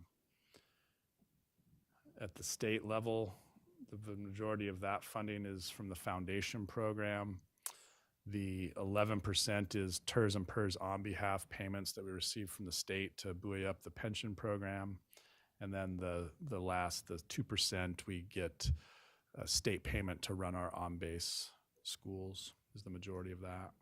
Just real quick, Mr. DeGraw, on slide 15, and I do believe this was mentioned last night, but I'm just going to mention it again. I'm not confident in that 2 million increase. So if we could see it back at 58, that'd be great. Yeah, and to that point, we do have different levels. I think Mr. Burgess brought this up last night. We do have lower and higher than that $60 million in the balancing act tool. So Okay, thank you. Yep, variety of different funding levels there. And then, so yeah, at the state level, see at the local level, that additional local contribution request represents a $2 million increase to FY25.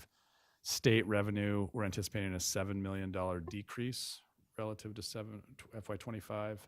And then our federal revenue, about a $600,000 decrease, the vast majority of that federal revenue coming by way of impact aid. And then the smaller amount, the 3%, are Medicaid reimbursements that we get. Mr. Dorn. Okay.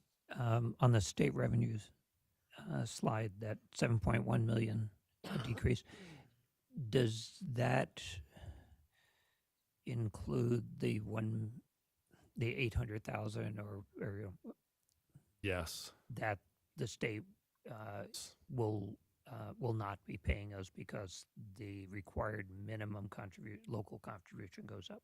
Yes, it does, Mr. So Dorn. it does include. Yep. Okay. Yeah, it was about 1.2 million and change that RLC increased for this budget cycle. Continue, Mr. DeGraw. All right. So on the expenditure side, and yeah, we're required to match expenditures to the revenues, so those numbers always line up. In the general fund, a total decrease of $5.7 million. The expenditures we have broken out by function. It's a counting term, but basically segregates expenditures into different general areas. Instruction being the largest, special ed being a significant amount, student support services, et cetera, et cetera. Our operations and maintenance, that brown color towards the bottom, that's 12%. That's also a big one. And then, yeah, student support services is also a big one. So just the various different areas. We had a request, I believe Ms. Julian requested a look back on how those percentages have fluctuated. We'll have that information at a work session coming up. So, Mr. Dorn.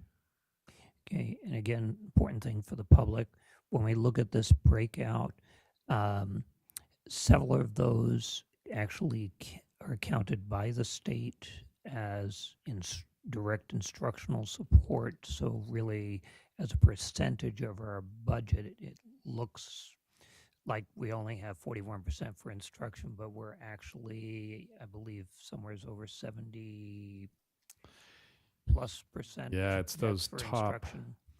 So You go the top 41 4 or plus 5. 20 plus 11 plus a 7. small amount. Yeah. In the mid 70s. And there's been, we've always been in the 75 to 80% range. We've been at a pretty good, above the state average. There used to be a report that was required. That required 70% go Yes. to Yep. instruction. And I do want to highlight that our district has always been well above that Exceeded. and continues even in the funding environment that we have, the lack of funding environment. We have continued to maintain above that directly on instruction. Absolutely. And exceeded not only the minimum, but the state average as well. We've been above state averages.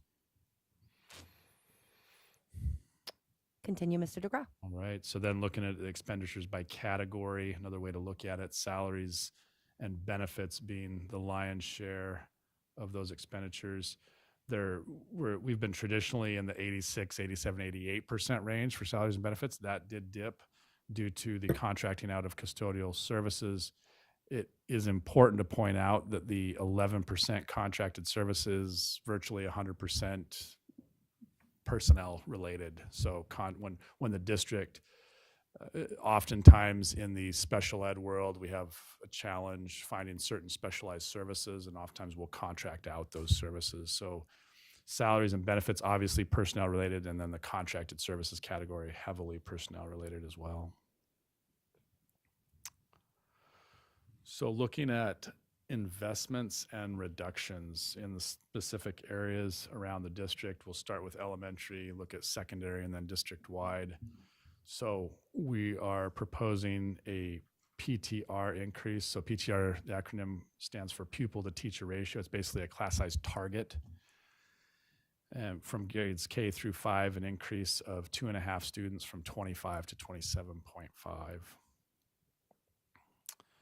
On the investment and reduction side, no investments in the elementary world. On the reduction side, that PTR increase equates out to a reduction of 18 FTE classroom teachers. We are proposing the closure of Two Rivers Elementary, Midnight Sun Elementary, and Pearl Creek Elementary, and then proposing the downsizing of Salcha Elementary. In the secondary arena, the same PTR increase of 2.5 per class in grades 6 through 8 in our middle schools, as well as our high schools, grades 9 through 12. And then for investments and reductions, an investment of 2 FTE swim aids at North Pole, one at North Pole Middle and one at Ryan Middle School. And then on the reduction side, the PTR increase equates out to 15 FTE classroom teachers in our middle and high schools. And then reducing a 1 FTE classroom or teacher at our Career Education Center, the CEC program, as well as 2.5 FTE counselors, one at Lathrop, one at West Valley, and a half at North Pole High. And then proposing the reduction of the Star of the North building lease out. Mr. DeGraw, we have a question from Ms. Carol Hubbard. Thank you. Not so much a question maybe, but just another clarification point.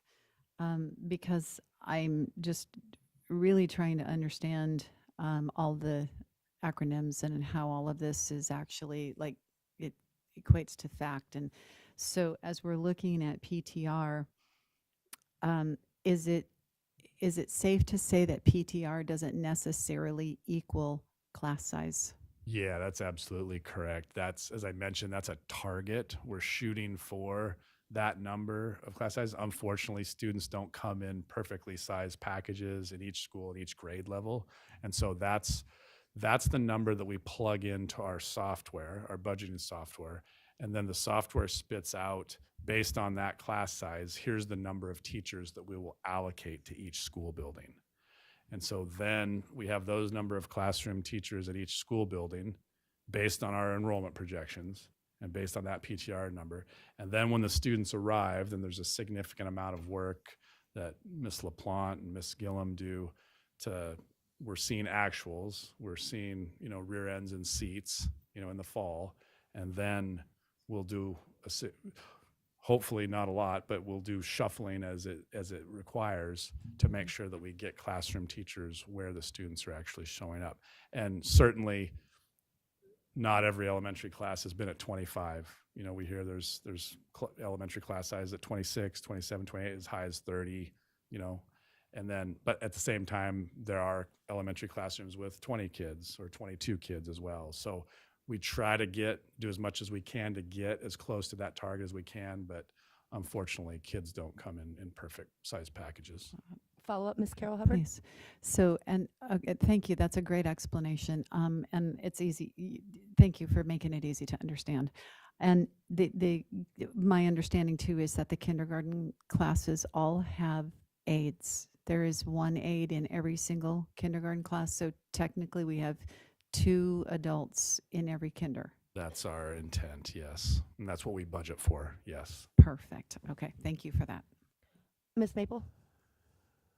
For the PTR, when we're looking at what our average is, are we including charter school PTR when we calculate our average we're just talking about our neighborhood schools? Correct. We control of PTR. Okay. Correct, yep. Thank you.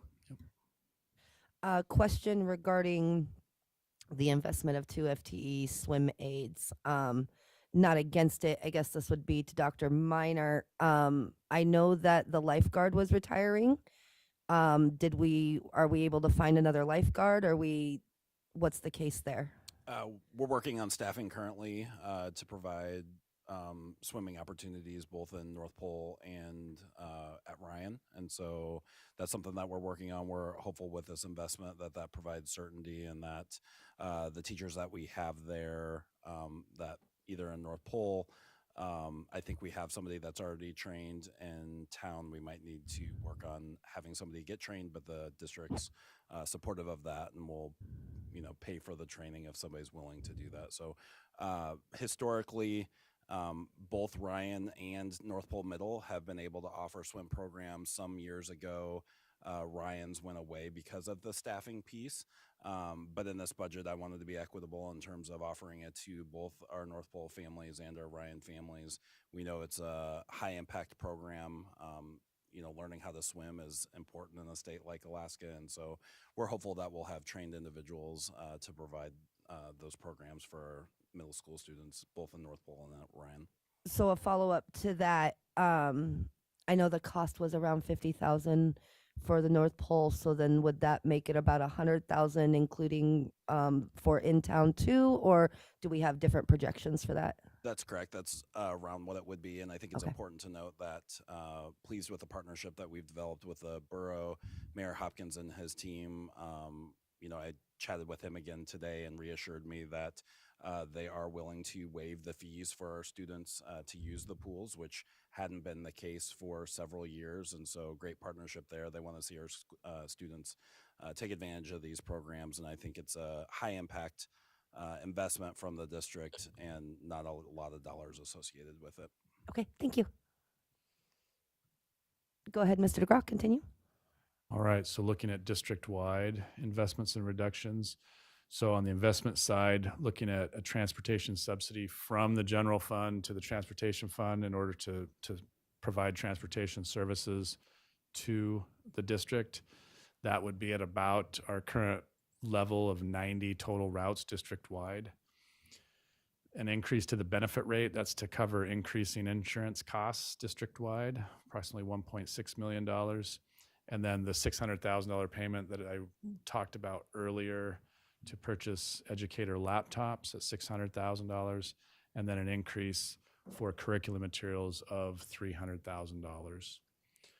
And then on the reduction side, the contracting out of custodial services at about $3 million.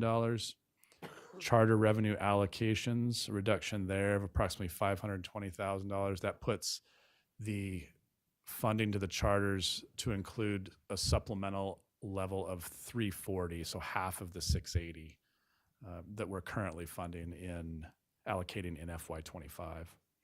And then administrative reductions at approximately $500,000. Mrs. Julian. Thank you. I just would like to make a request that on this slide on 25 that we specify that we're contracting out of shift custodian work. Thank you.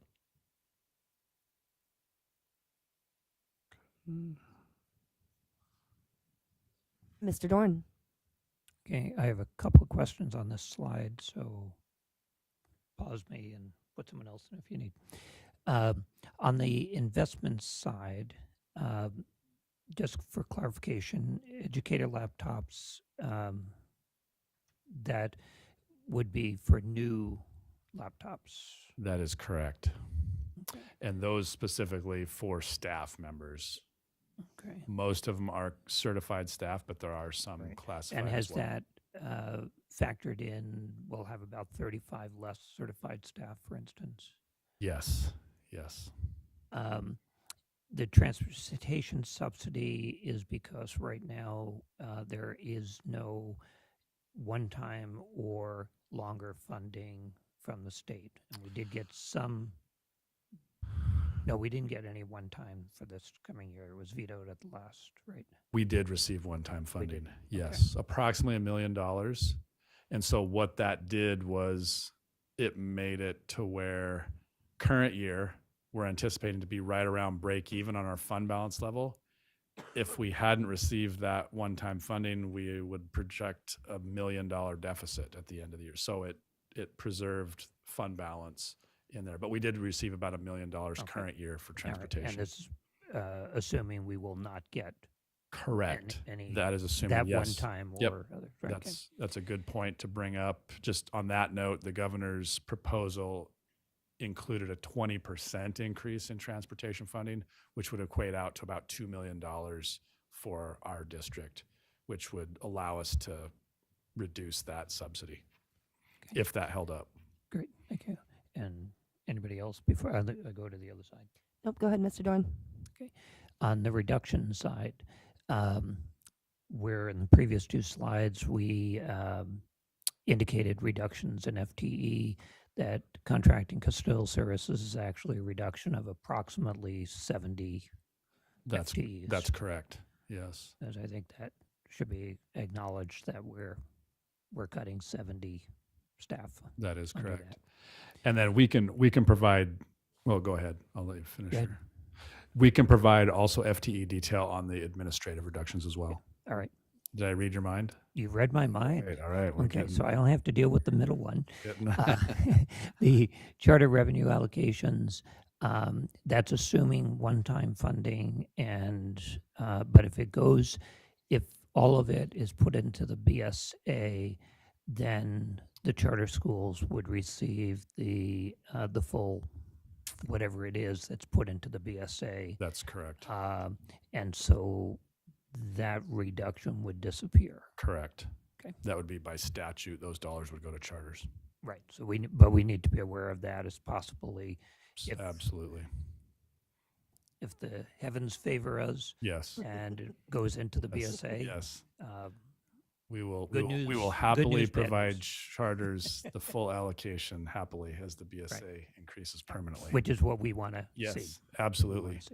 And that Dr. Miner talked about this yesterday, and I'll just say it that gives us, I think, added oomph in our advocacy for a permanent BSA increase. It's important to the governor for healthy charters and for charter schools to flourish and thrive and continue to be good schools for students, and that's a good reason to fund the BSA. Follow up, Mr. Dorn. Follow up just real quick, talking about BSA allocation. If they put 1,000 into the BSA as presently before the legislature, before the committees anyway, what would that mean to our district? It would mean around, I'm spitballing off the cuff, so don't quote me on this, ballpark hand grenades and horseshoes, about $6 million additional dollars. Thank you. So I have two questions. Well, actually, just rather statements. And I'm going to preface this with, I love you all. But I would like to see the laptop replacement fee taken down to 300,000. I know that that's 2 years worth. But with what we have going on and everything that's happening, I'm having a hard time with these PTR increases. I get where we're at, but I'm really struggling with firing teachers and increasing class sizes, especially the numbers that we're seeing. And so one request from me would be to reduce that payment to the educator laptops by 300,000, just do a 1-year payment if possible. And I know that we hit you guys every single year. I'm very mindful of that. I'm not going to put a number out there, but I would like to see more than 500,000 in administrative cuts. And I know that we say that every year. I know we hit you every year, but we're contracting custodial. We're closing down schools. We might have to close down more schools. There's just a lot here. And so I would like to see maybe a little bit more movement in administrative. So I'm sorry, but thank you. Yeah, you'll see those scenarios, the ability to work with those scenarios in the balancing act. So there'll be additional options to select there. We will be presenting a history of administrative reductions at probably the next work session on Monday. And I'll leave it at the administrative reductions looking back 5-6 years have been significant. So, but I hear you. I hear you, Ms. Burnett. Mr. Dorn. I could hitchhike for a moment. When you do a history of administrative, I think it would be helpful for all of us to know there are a lot of people over the decades who have been switched into under the administrative or district-wide who are actually, they are really at individual schools. And they were always counted in the school count as opposed to district. And it might be, I'm not saying that the reason they were put under the district umbrella is not a valuable thing. Again, but I think it skews people's perception of being administrative heavy in our district. There are many of those. I'm thinking of nurses. I'm thinking of, sped teachers. I'm thinking of, who are actually assigned to schools and they're hired with the principal consultation on that. There are others who regularly move around and travel between schools. That's a different story. But anyway, just a thought. True statements there, Mr. Dorn. I'll just anecdotally, about 75 non-represented employees. Administration includes ESSA and a small number of FEA folks as well. But yeah, a lot of those, nurse managers is a great example. That's a non-represented group that are working directly one-on-one with nurses. They're subbing when there's nurses out of school. They're literally in buildings working, helping kids and staff members. So yeah, point well taken, and If I good might point. follow up. Okay. My point is not just they go out and help at the schools. There are people on that list, and I think you're well aware of that who are actually every day, all day at individual schools. So I think that delineation. Yeah.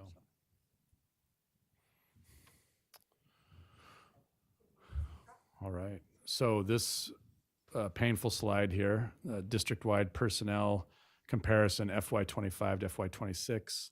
So a drop of nearly 168 FTE from 1474 down to 1306.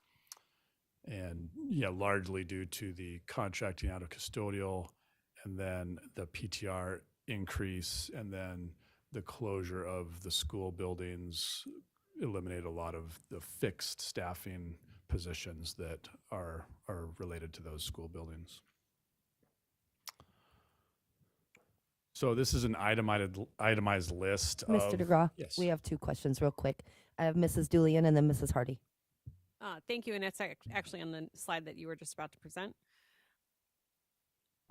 One thing that I'd like to request on this is that we divide out point number 3, increase PTR. We have a 2.5 students, and that's overall. And I'd like to see if we can divide that out, increase PTR, the cost of increasing PTR by 2.5 at the elementary level, and then another one of increasing PTR at middle school and then high school. So I guess it's 3 subdivides. Thank you. Mrs. Hardy? Playing off the same slide and kind of the same point, I was going to ask, what would it cost as a BSA increase? But you basically answered that before. You said at 1,000, it was around 6 million. So that would completely eliminate that increase to PTR and possibly, if we chose to, allow us to lower PTR. Yeah. So if HB 69 were to pass in this first year of $1,000 increase, we could not only not raise any PTR, but we could bring our PTR down to far more reasonable levels. Correct. Okay. Yeah, specifically the pretty close to exact PTR increase, about $200 on the BSA would allow us to eliminate that PTR increase. So. Continue, Mr. DeGraw. All right, so yeah, just an itemized breakout of the various reductions that we've made to balance the budget, the proposed budget, from starting at the school closures, the contracting out of custodial, and the PTR being the main ones, and then the other various items. Number 9 there involved in balancing was the increase. So the $16 million initial deficit incorporated a $58 million local contribution. And so that additional 2 that we're asking for did reduce that deficit down to the $14 million level. And then we always have a slide outlining our priorities, administration's priorities. I'm sure it lines right up with the board's priorities. PTR being that number 1 priority for, as we see additional dollars, either at the local level or state, we want to reduce that increase in class size as much as we can. Mrs. Julian. Thank you, Mr. DeGraw. I'd like to also state that in addition to this being a priority add back list, that the administration is putting forth, also the budget committee prioritized not increasing PTR at all and cutting shift custodians as well as closing schools before we increase PTR. So this aligns with also what the budget committee put forth on December 3rd. Yes. Continue, Mr. DeGraw. All right. And then just finishing up with just some best practices and principles and the way we've looked at things. You know, conservative revenue estimates. We, again, there's a lot of nuances there. We talked about that, and I appreciate that very much. So just looking at levels of likelihood and probabilities, you know, incorporating plan Bs, fallback plans in the event that things don't come out the way we expect them to, maintaining fund balance being a high priority, and just protecting that rainy day fund so that the district can protect against unexpected emergencies. Again, people often ask me, well, what do you use fund balance for? In Alaska, we use fund balance when we're going to use fund balance, as we've seen with a significant decline in enrollment. We also went through about $10 to $12 million in fund balance with the onset of COVID and the loss of enrollment there. So now I can say, oh, a global pandemic is another thing that we would use fund balance on. But, you know, the message there being, you know, protect fund balance as much as we possibly can. And then just, again, like, I think in the end, you know, it's difficult to see this last point in the challenges that we're faced with today, but, you know, I liked Dr. Miner focusing on the successes that we're having as a district, the successes that students are experiencing every day. And that goes to the tremendous staff that we have in this district, and that we still can provide an excellent education despite the financial challenges that we face. And, you know, we feel strongly about that. And that's not to diminish the hard decisions that we're having to make, but, you know, we're making lemonade out of lemons, so to speak, and the best we can. And you know, let's wait and see. You know, I think there's a good chance that we can see additional revenue from the borough, from the state. There's a certain percentage chance there that we'll see that. And so we'll just continue to advocate and do the best we can. As I mentioned, we're 100% beholden to those three revenue sources. We don't have purse strings that we can pull, but we can advocate. And once we have what we're going to receive, we can do the best we can, and we have tremendous people to do that. And that's a great thing about our district that we can be proud of. So that's my presentation, and I will stand for any additional questions. We have Mrs. Julian and then Mr. Dorn. Thank you, and this is through the chair to the, I guess, entire administration. But if people are in the community right now listening, and they are really concerned about our potential increasing of class sizes and laying off of additional staff and decreasing some of the programs, what can they do to advocate? So who do they call, and who do they email, and how do they do that, since we don't control the purse strings? It's a great question. You can start at the local level with your borough mayor and assembly members. At the state level, connecting with your individual legislators or the interior delegation. And then also making calls outside of our interior delegation. There's critical votes out there that they need to hear Fairbanks' message and the difficulties and the challenges we've faced over the last 5 years. I do think as you've visited Juneau and I've visited Juneau, we're a perfect district in terms of we've done everything they've asked us to do, and yet we still find ourselves in this tremendously challenging situation with the deficits we face. They've asked us to be accountable. Well, we have clear goals, and we're showing accountability, and we're showing improvements. They've asked us to make cuts to inefficiencies in the system. Well, we've done that year after year after year. And so it is truly time for the borough and for the state to step up and truly partner with our school district and school districts throughout the state to provide the funding that we need to provide an adequate education for all of our students every day. And so really reaching out to the legislators and our individual borough assembly members to tell the story of what these cuts mean to you and your family and how they're impacting you on an individual basis every day. Mr. Dorn. Could you go back slide? Okay. No, the long-term sustainability. Just an observation. I love this slide because I keep looking at this little girl and I say, I think I taught her mom. So I'm assuming this is a more current student, but she sure reminds me of former students. And why I wanted to make that observation is this slide is long-term sustainability. And I think it's really important that we keep in mind the breadth of how our schools impact families, not just over the years, but also as we go forward, that we're building our community over time. So I really appreciate having, and it keeps us student focused. So I appreciate having student pictures throughout the presentation, because I think it really reminds us of what we're just not talking about numbers. We're talking about kids and real people. So I wanted to make that observation, and then I'll go to the question slide and put me in the queue. Mr. Doran, you are in the queue. Go ahead.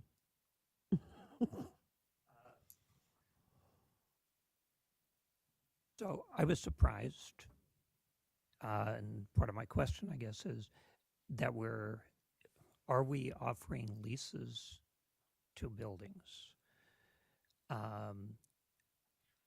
And the reason I ask the question is because we have not finished our financial conversations within the budget. And what's the cost of we're closing a building because of some structural concerns and costs, but yet we're leasing it out. We're going to be the landlords who are going to keep that. How does it fit with the KIP conversations that the borough has, who is going to do some projects on that? So I'm concerned, first, is that actually what's happening? We haven't decided what's going to happen to these buildings. So I can speak to that, specifically the charters. Is that your question? Right. That was the lease that was specifically brought up, and I don't know how broadly that is. But yeah, so as the board, I think is well aware, existing charter schools have the first right of refusal to district facilities if they become available. And so I have met with charter school principals to let them know that facilities are available and to gauge interest if there is interest in moving into those facilities. We haven't had detailed conversations in terms of what those lease payments may be. We certainly did have conversations as a board during a work session about we're not making extreme amounts of revenue off of our charter schools. And so if you're thinking of it from a revenue generation perspective, it's not that because it is clearly outlined in statute that that's not allowable for a school district. And so that's basically where we're at in the process. And I think it's important to have those initial conversations with charter school principals and understand if there's any interest, because when the board has finalized all of these decisions, there may be facilities that are not in use. And so that becomes a potential cost to the district in terms of utility costs, for either mothballing it or reusing it, and then the decision when and if we turn those facilities back over to the borough. Okay, follow up on that. Thank you, because I think it's really important. Gauging interest is appropriate and timely. The concern that there were decisions. That clarifies that there are no decisions yet, and it depends on basically how this plays out with the budget discussions. I think is really important because we need to see what are the impacts of keeping a building, turning the building back to the borough. We don't know whether a building is available until we decide those things. And we have not had that discussion, and there are budget implications on how those three buildings might be used. So I appreciate that clarification. It's only getting interest, and that a lot it depends on where we go with our budget discussions. Am I understanding that correctly? You are understanding that correctly, that no decision has been made on leases regarding facilities that may become available. Mrs. Hardy. This is to the administration through the chair. Given some of the testimony we heard tonight, following on what Mr. Doran brought up, have we had legal look at the statute to determine if the statute is implying currently existing charter schools, or what they implied, that a letter of intent for a new charter school would be seen the same as a currently existing charter? I've not spoken to legal about that. I feel like the statute's fairly clear in that it says charter schools, and given a representative group that's trying to create a charter is not yet a declared charter school within the school district, but I can certainly check with legal counsel on that and bring that back in front of the board. Can I follow up? Yes, Mrs. Hardy. I would support that, mostly because that statute is about applications for charter schools, and that's what it falls under, which would imply non-existing charters. Mrs. Julian. Thank you. I'd like to ask for some clarification around costs. We've, of course, one of the things that we have heard a lot about tonight was the costs, or adding additional charters to our portfolio of schools. Can you speak to that a little bit?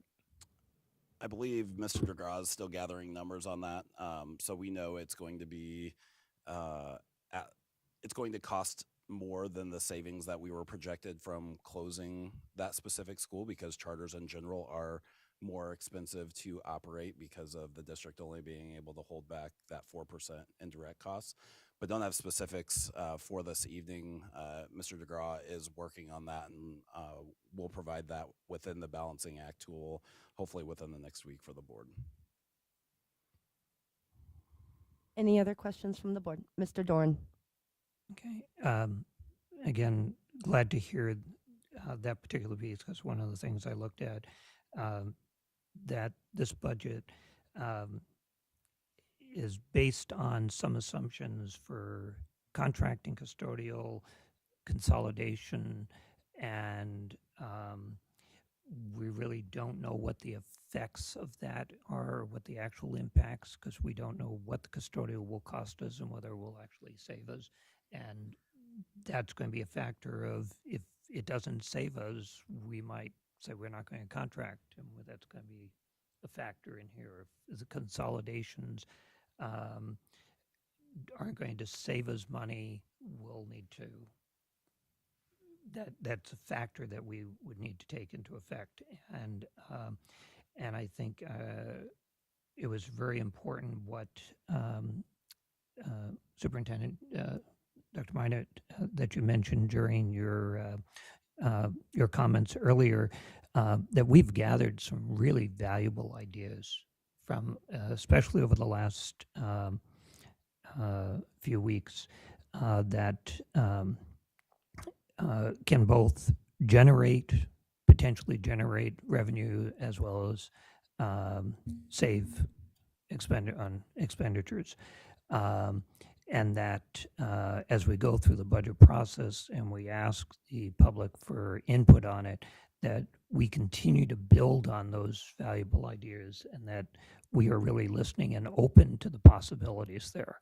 And that'll really make our discussions around the budget very, very valuable, significant, and important.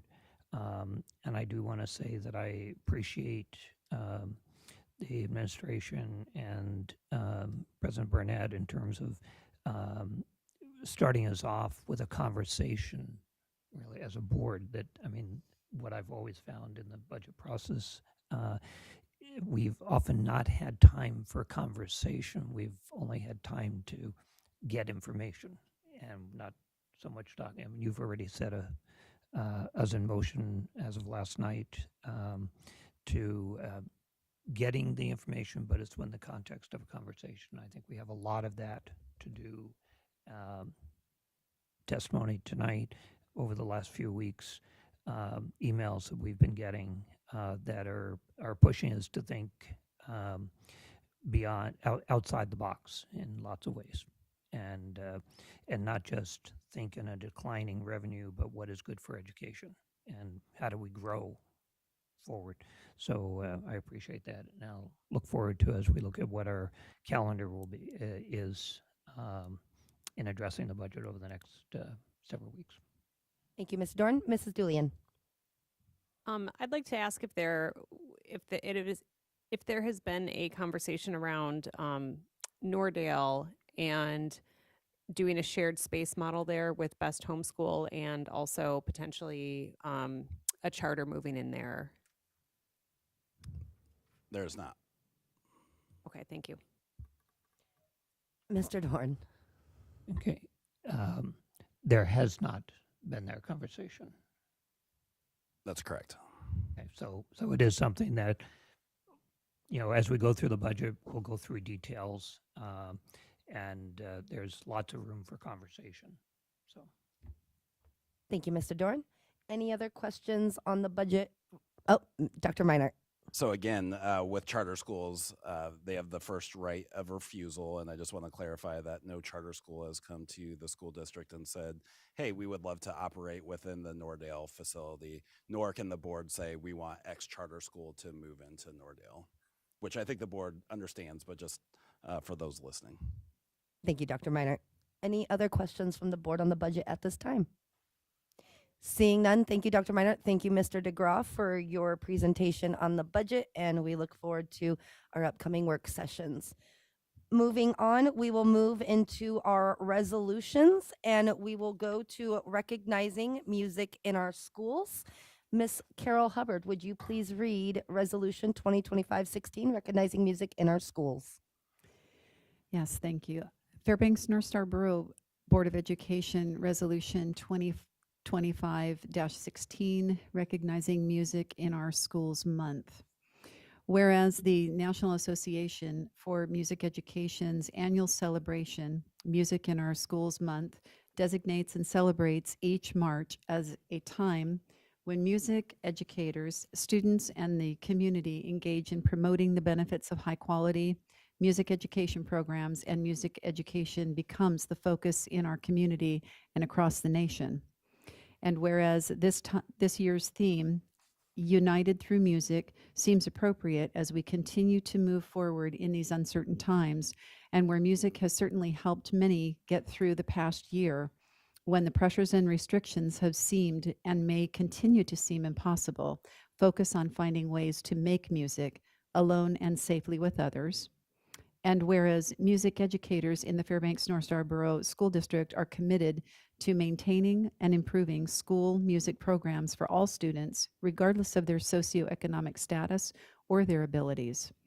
And whereas Fairbanks music educators are even more steadfast in their commitment to continue to provide students with virtual and safe in-person access to lessons, group performances, music competitions, and through creative and innovative means.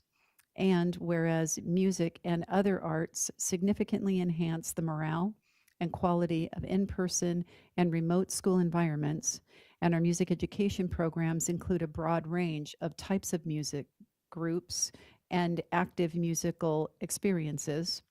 And whereas the study of music is basic to a well-rounded education, engages students in individual and group activities, develops creativity, teaches problem solving, and develops critical and evaluative skills.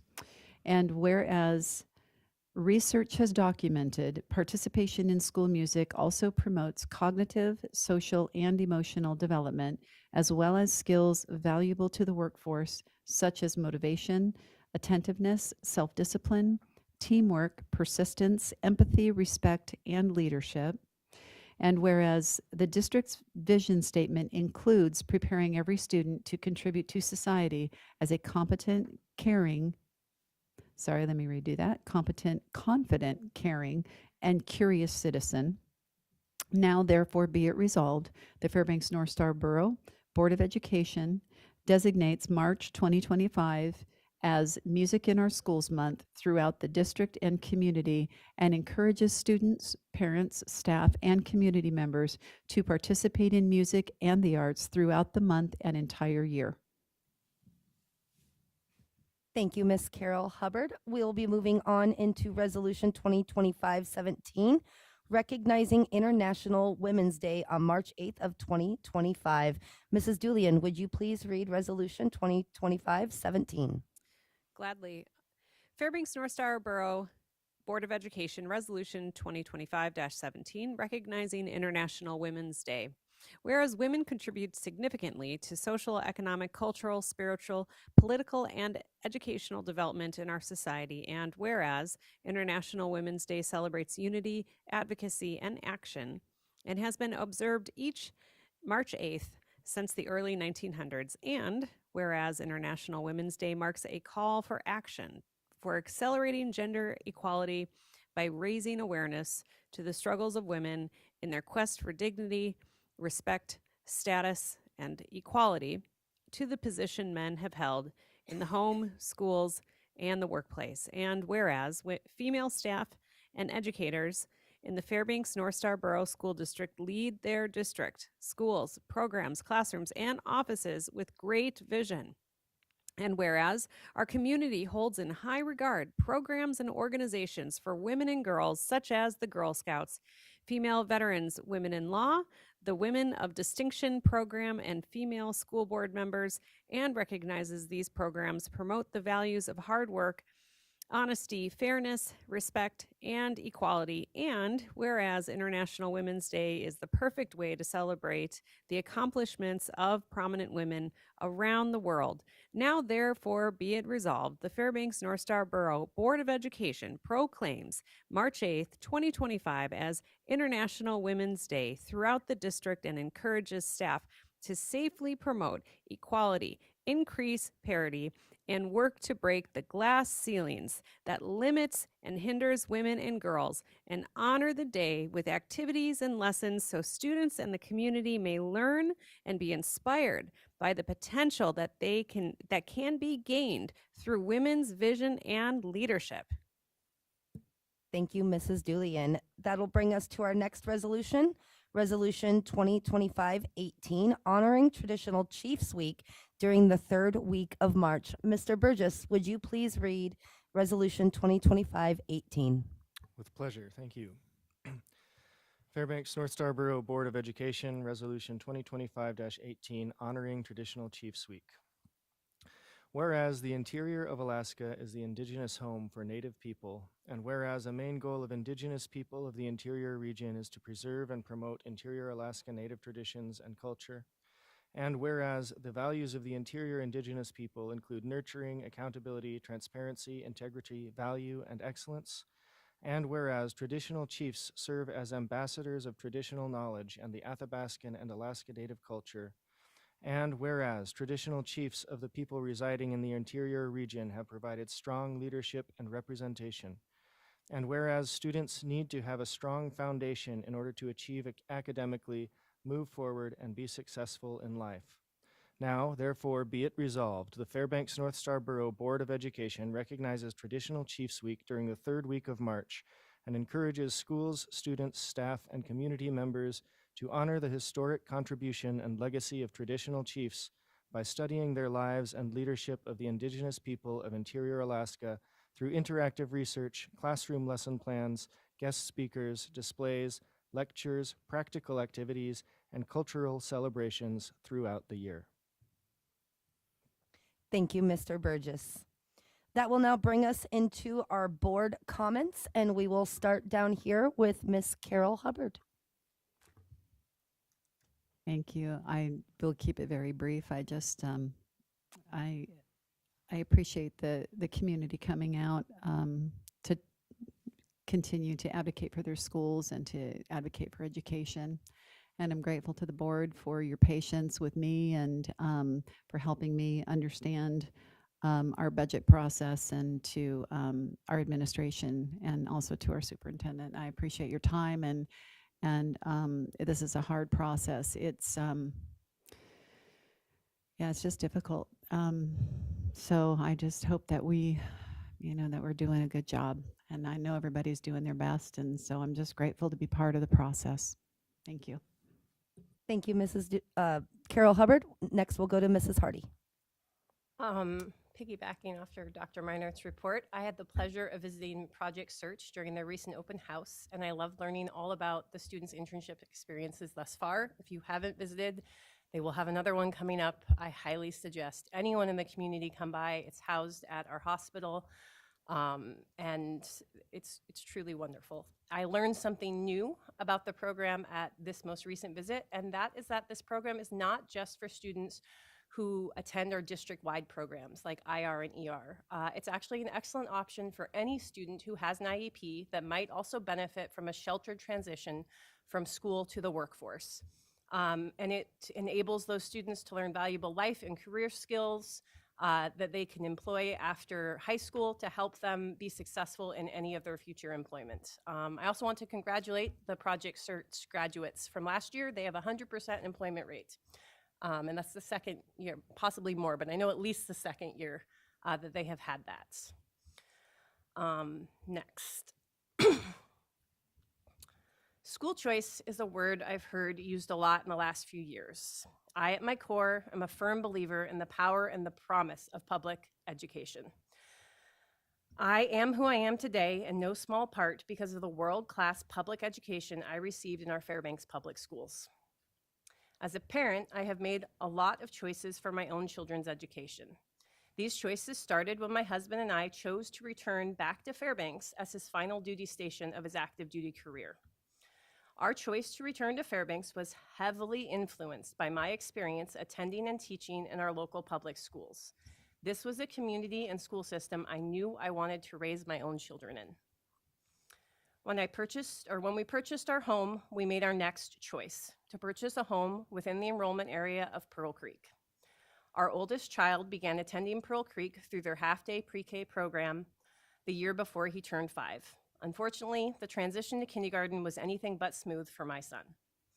We worked with the school to develop an IEP that would help my son be successful within his classroom, and we made another choice to allow him to be transitioned into the school's extended resource program. Even with the extra adult support from that program and loving and caring educators, my son continued to struggle to thrive at Pearl Creek. It was then that we made the choice I had never considered before and entered our child in the lottery for Boreal Sun Charter School. We had a wonderful neighborhood school, a school where most of my friends' children attended and where those children were thriving, but it was just not working for my son. As parents, we were faced with watching our child continue to struggle and fail or try something new in hopes that that change might finally allow our child to thrive in their school. Enrolling our son at Boreal Sun proved to be one of the best and most significant choices we have ever made for our family. The model of education offered there felt like it was tailor-made for our second grader. He is now a 6th grader at Boreal Sun, and I can say he is no longer surviving his school experience, but thriving because of it. If you were to tell me that Boreal Sun would be closing its doors at the end of the year, I am not sure what I would do. Well, my son has grown tremendously and can roll with the ups and downs of life far easier than he did as a 6-year-old. I am still not sure that a traditional neighborhood school model would be a place my son would be successful. I have pretty much I, like pretty much all of the parents of school-age children that sit on this board, have exercised my right as a parent of school choice. Other members of this board have chosen at one point to homeschool their students, enroll in other charters in the district, exercise their choice to have their student attend an out-of-attendance area school for their student other than their assigned neighborhood school. For one reason or another, we have all chosen at some point in our children's education to opt out of the traditional neighborhood school model for our own children. Despite how it might be being used currently to advance one political agenda or another, it is clear that this board and our wider community values school choice. In fact, our community was the first in Alaska to open a charter school when Alaska passed a law allowing for their creation. As a board, we have the ability to vote to close neighborhood schools, but we do not have the ability to tell the affected communities how they should or must respond to that vote. Our community has responded to our vote by asking this board to allow them to make a different choice, a choice fully supported by the state statutes and for an educational model that many of my fellow board members have made for their own students. I cannot sit at this dais and square the logic that my family should benefit from the ability to make a choice that I am then unwilling to extend to my fellow community members. So I again am asking this board asking that the consideration of waiving policy 935.1 be added to our next regular meeting agenda, an action that is fully within the purview of our president to make on their own. Failing that, I am asking that in accordance with board bylaw 9322, that 2 other board members voice their willingness to allow this board to have a good faith discussion of the requests of both Pearl Creek and Two Rivers to have the board waive their October 1st deadline for charter school applications.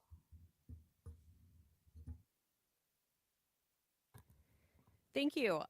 Last week, Mr. Burgess and I, along with a Hunter parent, Audra Hull, we got ourselves to Juneau and we testified to the joint state House and Senate committees to increase funding for our students, for our district. We made a plea to the state to fund education adequately now, to make compromises, to find a way to veto-proof an education bill and do it early. We met with over 25 legislators from across the state. We didn't just focus on Interior, we focused on the entire state. We gave every single ounce of energy over 4 days to advocate for our students and our educators. And I am deeply proud of the work that we did. We have a very tough, but not impossible task in front of us. Over the past 7 consecutive years, this body has cut over $40 million from our school budget. Reserve funds have been depleted. Currently, we have approximately 8 to 10 million in reserves. This amount is below the recommended 16.7%. Our state has flat funded the per pupil education funding since 2017, creating the emergency and need to cut programs and teachers to balance our budget, which has chipped away at the robust educational offerings we provided not too long ago. This board has done the hard work. This year, the board made several large sustainable cuts, voting to close 3 elementary schools and outsource shift custodians. These decisions were both made for budgetary reasons as well as to responding to our demographic shifts and decreases in enrollment. We are in a very delicate situation that requires us to carefully balance building a sustainable budget while simultaneously cultivating innovation and growth. School closures have spurred creative thought around how we can increase enrollment in our school district. There are conversations currently about adding focuses to neighborhood schools, STEM, arts, cultural focused schools. We are discussing expanding career and technical education for secondary students. Ideas for adding new charter schools are percolating in the rural parts of this community. Better serving correspondence students by adding a homeschool anchor in North Pole is also being considered. Yes, yes, yes, we must innovate. But at the exact same time, we must not lose sight of the fiscal reality that we are responsible for on this board. Understanding this balancing act, we must innovate carefully, minimizing risk, maximizing impacts for the greatest number of students possible. The high level budget presentation tonight paints a very, very dark picture. We have assumed a $16 million deficit, but those budget assumptions are pretty rosy. However, I know that this board can carve a path forward to stability of which we can grow from, and I'm grateful for the administration in doing the work to prepare us so that we can do that. We have a mandate from the taxpayers of this community. Last year, I was a part of that, asked borough residents to pay more in taxes for education. 67% of the voters said no. They asked us to right size the budget and be more responsible with the money that we have before they would consider giving more money locally. Our state situation was the exact same last year as it is this year. Not enough funding, not enough support from the state. We asked locally if people would step up, and they said no. As we enter these budget conversations, I ask my fellow board members to prioritize precise and strategic cuts. Our situation is too precarious to use a cleaver and do a horizontal cut, like increasing class sizes at our neighborhood schools. We have been siphoning off from the whole to serve niches, adding different programs, adding charters. Are there programs that we can discontinue that only serve a fraction of our students? Yes, I believe that there are. These are very, very hard decisions that us as a board need to make. And when we are talking about sustainably building a budget for the future, again, I ask us to prioritize precise and strategic cuts that build stability. And that means taking a hard look at who we want to serve and what programs we can and can't afford. I am grateful to be serving our community and students during this precarious time. Mr. Burgess.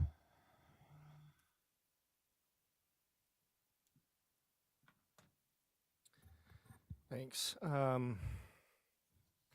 know I'm probably getting a reputation for lofty, optimistic speeches calling for action.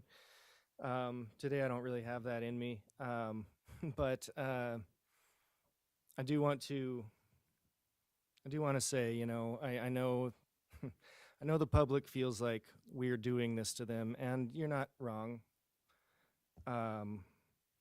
We are the final decision makers in this budget process, but I've been using this analogy that we're just the tip of the jackhammer here, right? Think about a jackhammer. What's it used for? Carving up concrete, usually, right? Foundations.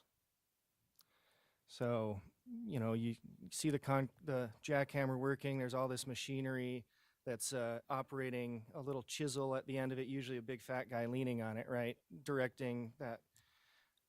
We're just the tip of the chisel here. We're carving away that foundation, ultimately, of education in this community, but we're not the ones making the jackhammer work. All that machinery and that fat guy, that's the borough, that's the state. Okay? They're the ones doing this to all of us, including this board. And I don't begrudge anyone their their anger or disappointment in the decisions that we have to make. But I just want to remind everyone that we have to make these decisions, and none of our options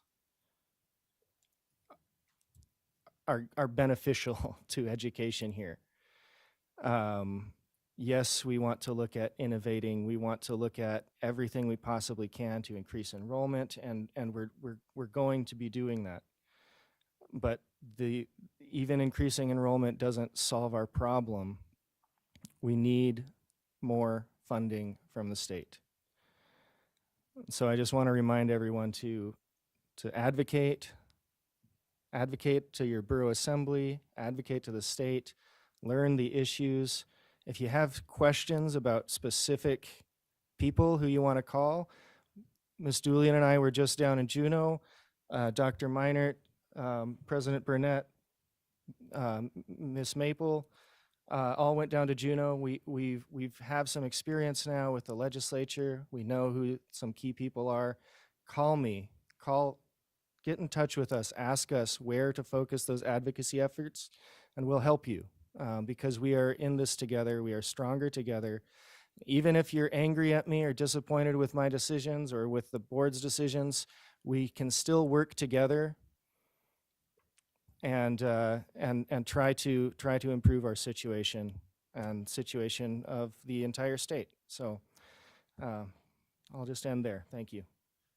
Mr. Doran.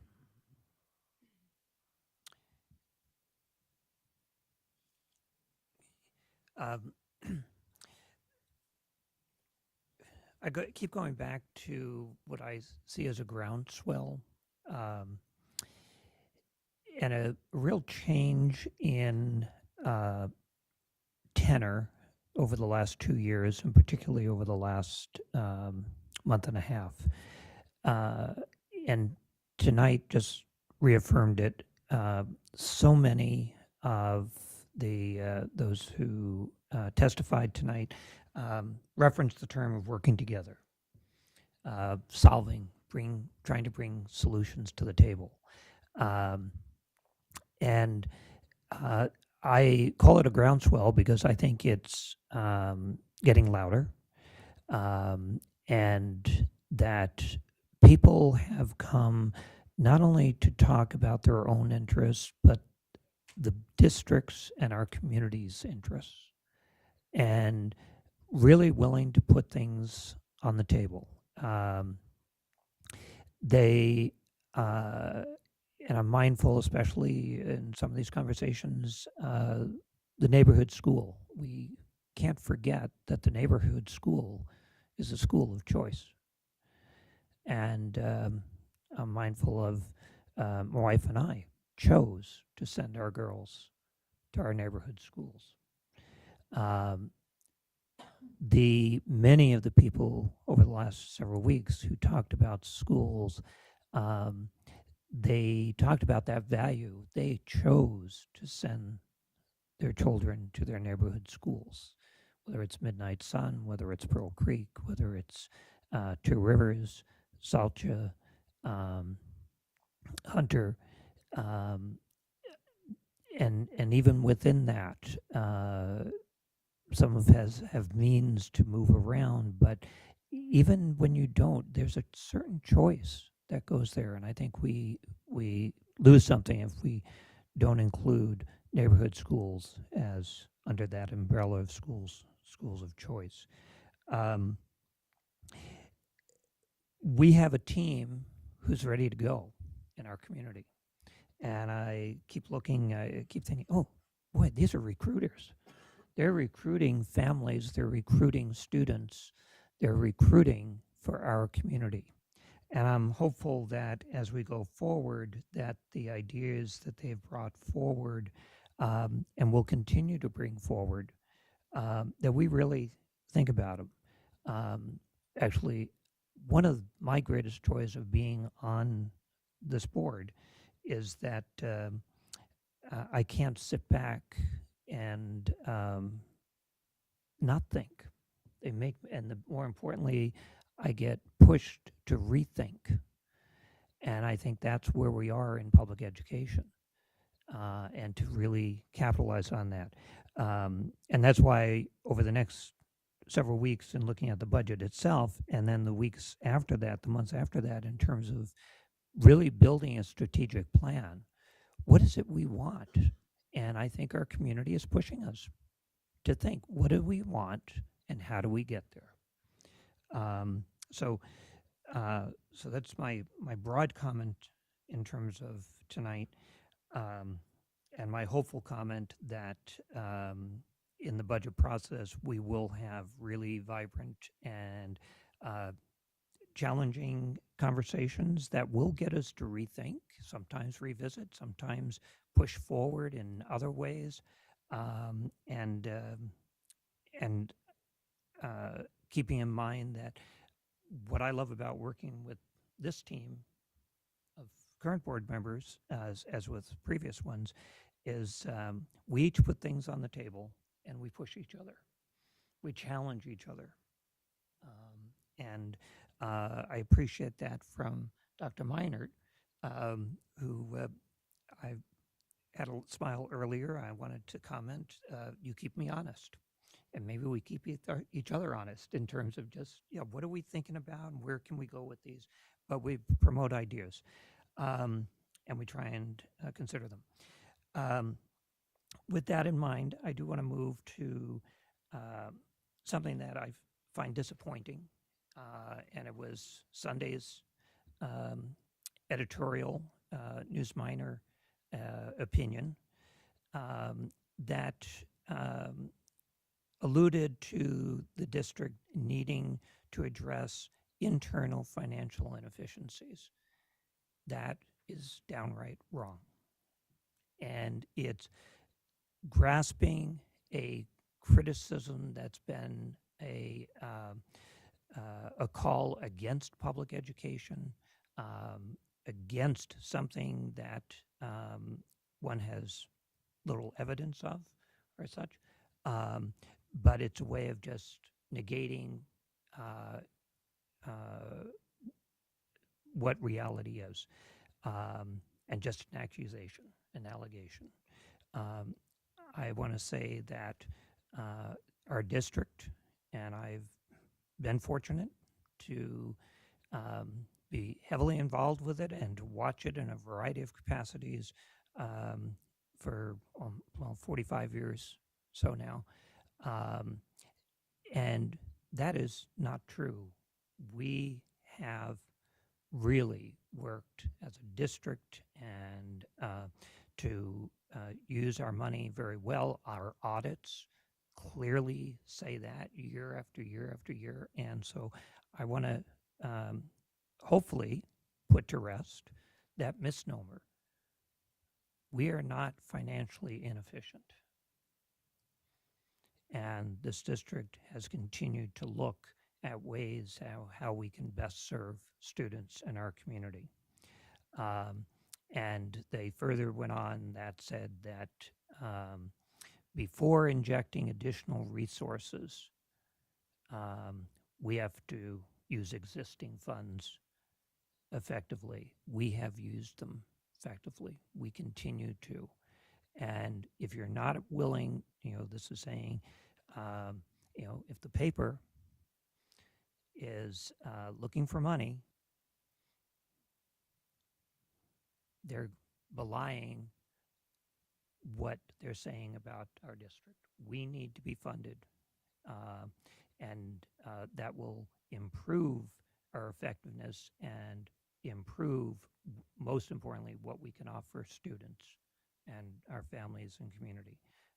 So disappointed in that misnomer that that opinion piece seems to favor. And finally, I'm just going to say that I am concerned about the impacts on our district and school districts throughout the country with some missives that are coming from the federal government.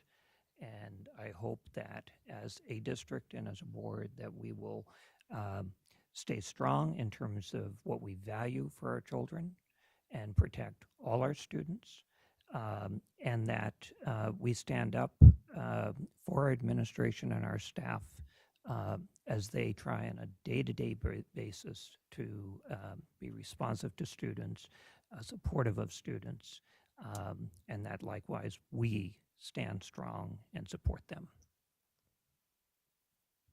Ms. Maple.